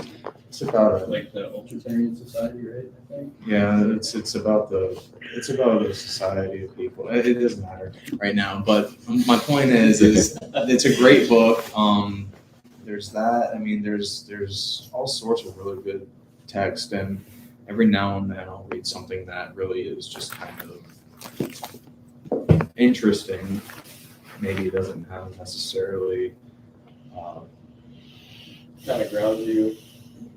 Yeah, but these texts that we've got, like she's been reading this book, Mindfulness, that I got, and we're going to get another copy of it. I have barely just broken into it, and then I started reading. I got books on karma I'm reading. I got a book that's called Kindness, Clarity, Insight. That was written by or translated by or on behalf of the Dalai Lama. We got so many books, it's crazy. Joseph Goldstein, highly recommended. YouTube is a huge tool too if you just want to sit back and listen to something that's gonna help you instead of watching whatever cat videos. See, I need to avoid that temptation of YouTube because that's why I want to go back to books, because with being on YouTube, there's too many of those distractions. See, that's the discipline though, right? Can you discipline yourself to listen to a lecture that's going to benefit your thought process, or are you going to click on that YouTube short where I don't even know what's on those things really, but Yeah. you know, like that's my point. If you can't discipline yourself to do it, don't do it. But that's also a test to show you where you're at. We talk about that all the time. We put ourselves in situations where we don't necessarily favor being in. It's a test of discipline. It's a test to show you where you're at, to see how you're going to react to whatever. If there's a pile of weed, or if there's a unfavorable set of circumstances that could create anger or cultivate hatred, or be distracted by whatever on YouTube, you know, car video and GTR getting modded up and racing down the road or whatever, which I think is cool. But ultimately, it's all about, and this is something that I'm saying for myself as well, we have to be able to be disciplined, self-disciplined, because it's only through us and ourselves, almost kind of selfishly, that we can help other people. If we don't help ourselves, we can't help anyone else, right? And I understand that because I've been in that position as well. I've had some, So Yeah. you all have a world-renowned teacher that points the darn way what you should be reading and what you shouldn't be reading and how you should read it, and then check in with me on a weekly basis so I can see where we're at. Obviously 120 pages in and we can't even utter a paragraph. Just need to look back on that. Right. So the best way to learn something is to learn it in a way where you can represent it to a 10-year-old. If a 10-year-old asks you what the hell is this, or a 14-year-old asks you what this is, you should be able to summarize it just like, you know what I mean? The best way to learn is to teach it. So you have to pretend, you have to fool your mind like, okay, I'm a teacher in training, and that I'm going to read this so that I can learn to teach it back to someone in details how the book presented.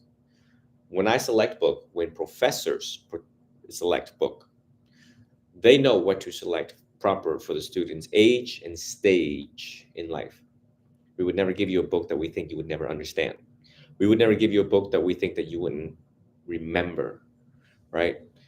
And we know how to readjust what you need to do in order to absorb the necessary information right now, pertinent and urgent in your life.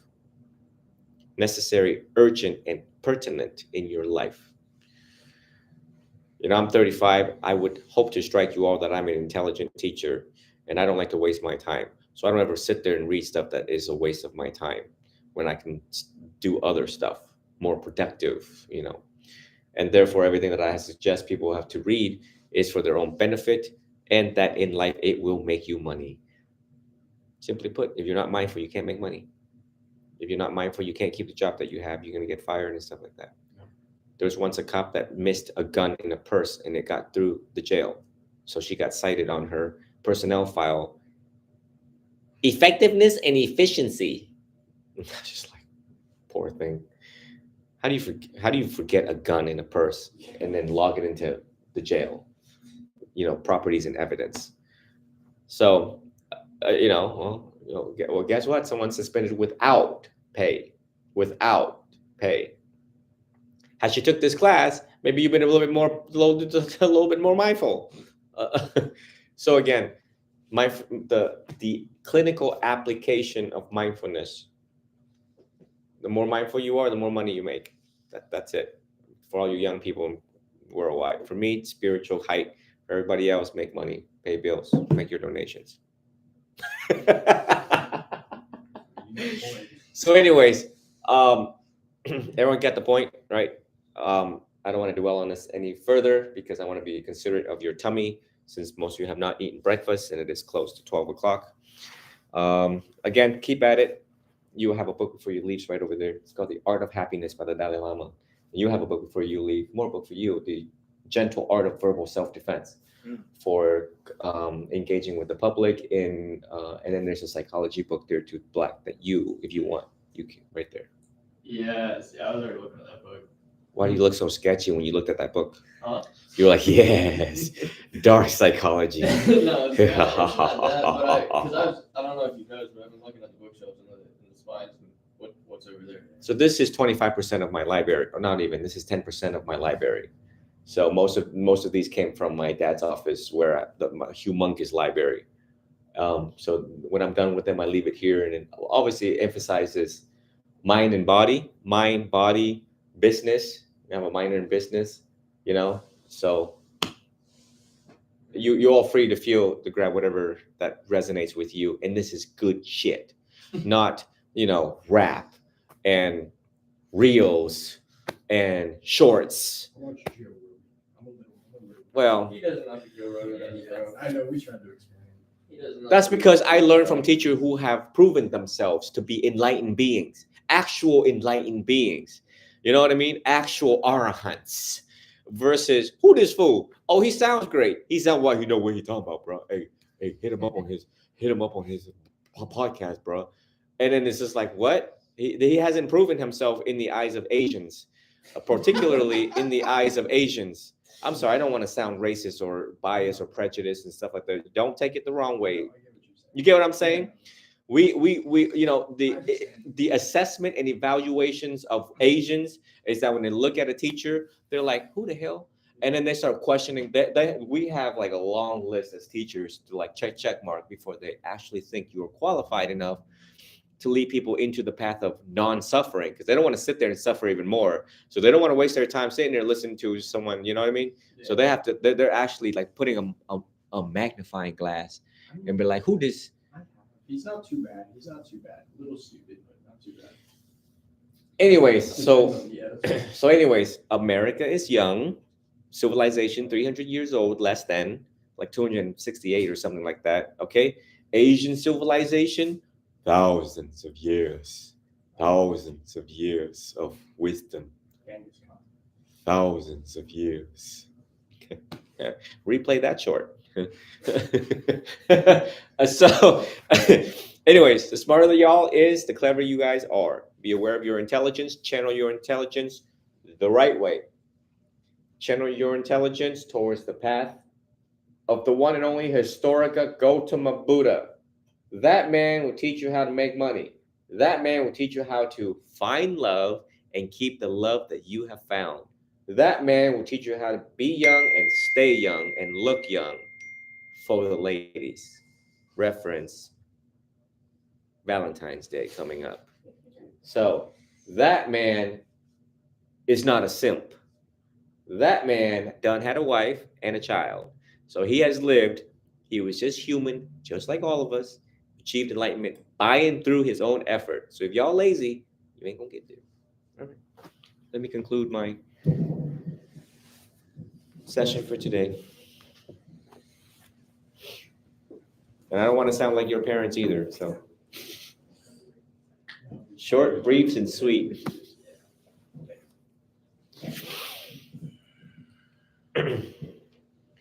Yatha varivaha pura paripurenti sakaran evam eva ito dinang petanang upakapati ichitang patitang tumhang kipame wasame jatu sappe purentu sangkapajando panyaraso yatha manijo tiraso yatha Sabitiyo vivajantu saparua gua vinasatu mate pawan tuan tarayo Suki dihayuko bawa abiwan dan nasile sani jang buatha bacani no jataro Thamawatan ayuwano sukhang phalang bhavatu sa pamanggalang rakantu sa padewada Sabba Bhutanuvavena sada soti bhavantu te bhavatu sa pamanggalang rakantu sa padewada sa pathammanuvavena Nasada soti bhavantu te bhavatu sa pamanggalang rakantu sa padewada sa pasangkanuvavena nasada soti Bhavantu te Idipiso bhagava arahang samma sambuddho vicha charana sampano sukato loka vidyo anuttaro purisathamma sarati sata dewa manutsanam buddho bhagavati. May you all absorb the teachings today, the timeless, precious, gold teachings of the Buddha, the words he left for us before he died at age 80, that you all can use in your life to increase your happiness, to truly know what it's like to be happy, to experience true inner joy, peace, liberation. At a young age, experiencing this is bliss for your generation who are suffering every day with sorrow, sadness, accumulated despair. May you reflect deeply where you're at in life. May you reflect what you need to do. May you reflect what needs to be done.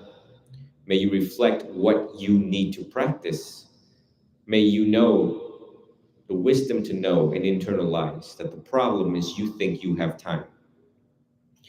You don't have that time. May you rejoice in the words of the Buddha today, knowing that you're making progress. May you rejoice in the small download into the app of your mind, the teachings of the Dhamma. May you go home and study CBT. May you go home and learn to remember CBT. May you drive slower. May you be more mindful. May you be aware of your thoughts, speech, and actions. May you make time for meditation and start to see the benefits of it. May your friends feel the peace you will bring to the table. May your friends feel peace when you're playing basketball. May your friends see the difference between the old you and the new you in the basketball court. May your friends know what it's like to be in the presence of an arahant. May your friends know what it's like to be in the presence of a 20-year-old young arahant. May you achieve enlightenment fast and quick and serve the people in the world. May you carry this good merits to you and spread and shower this merits to all in your family and friends. May the merits you accumulate from sitting in meditation, studying and preaching the Dhamma to your dead relatives, to everyone that has passed away that you've thought about, that is looking over you. May you always be well, be happy, be free. May you be free from mental suffering. May you be free from physical suffering. May you realize the light of your own true nature. May all of you be healed from your wounds. May you be a source, a great, tremendous source of healing for all the souls out there. Sadhu, sadhu, sadhu, Sadhu, sadhu, sadhu.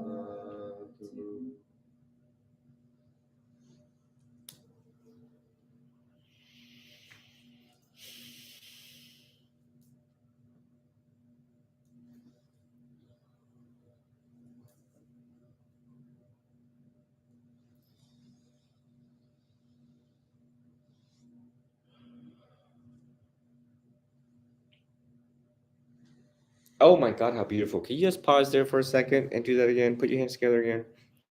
Goodness gracious, look at all these.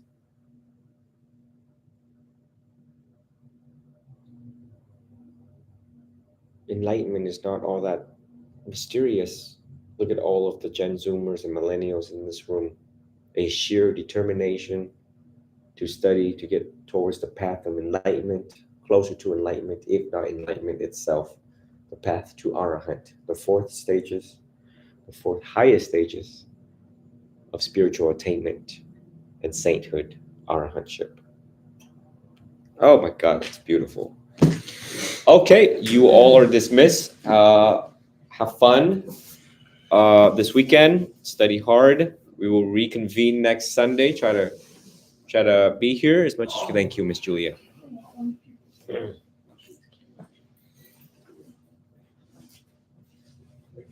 Bottom shelf, the last of that. I'll grab it. Thank you all for joining Worldwide. I know I don't get to say a lot when I'm in this mode, because all my attention's out here and not towards the digital Sangha. So all of you visit my YouTube for Library of Teachings. Thank you all for being so patient and attentive listeners and spending this Sunday with me and the rest of us here. May you all be well, be happy. Until the very next time. Hopefully Sam can do some more videos tonight with us.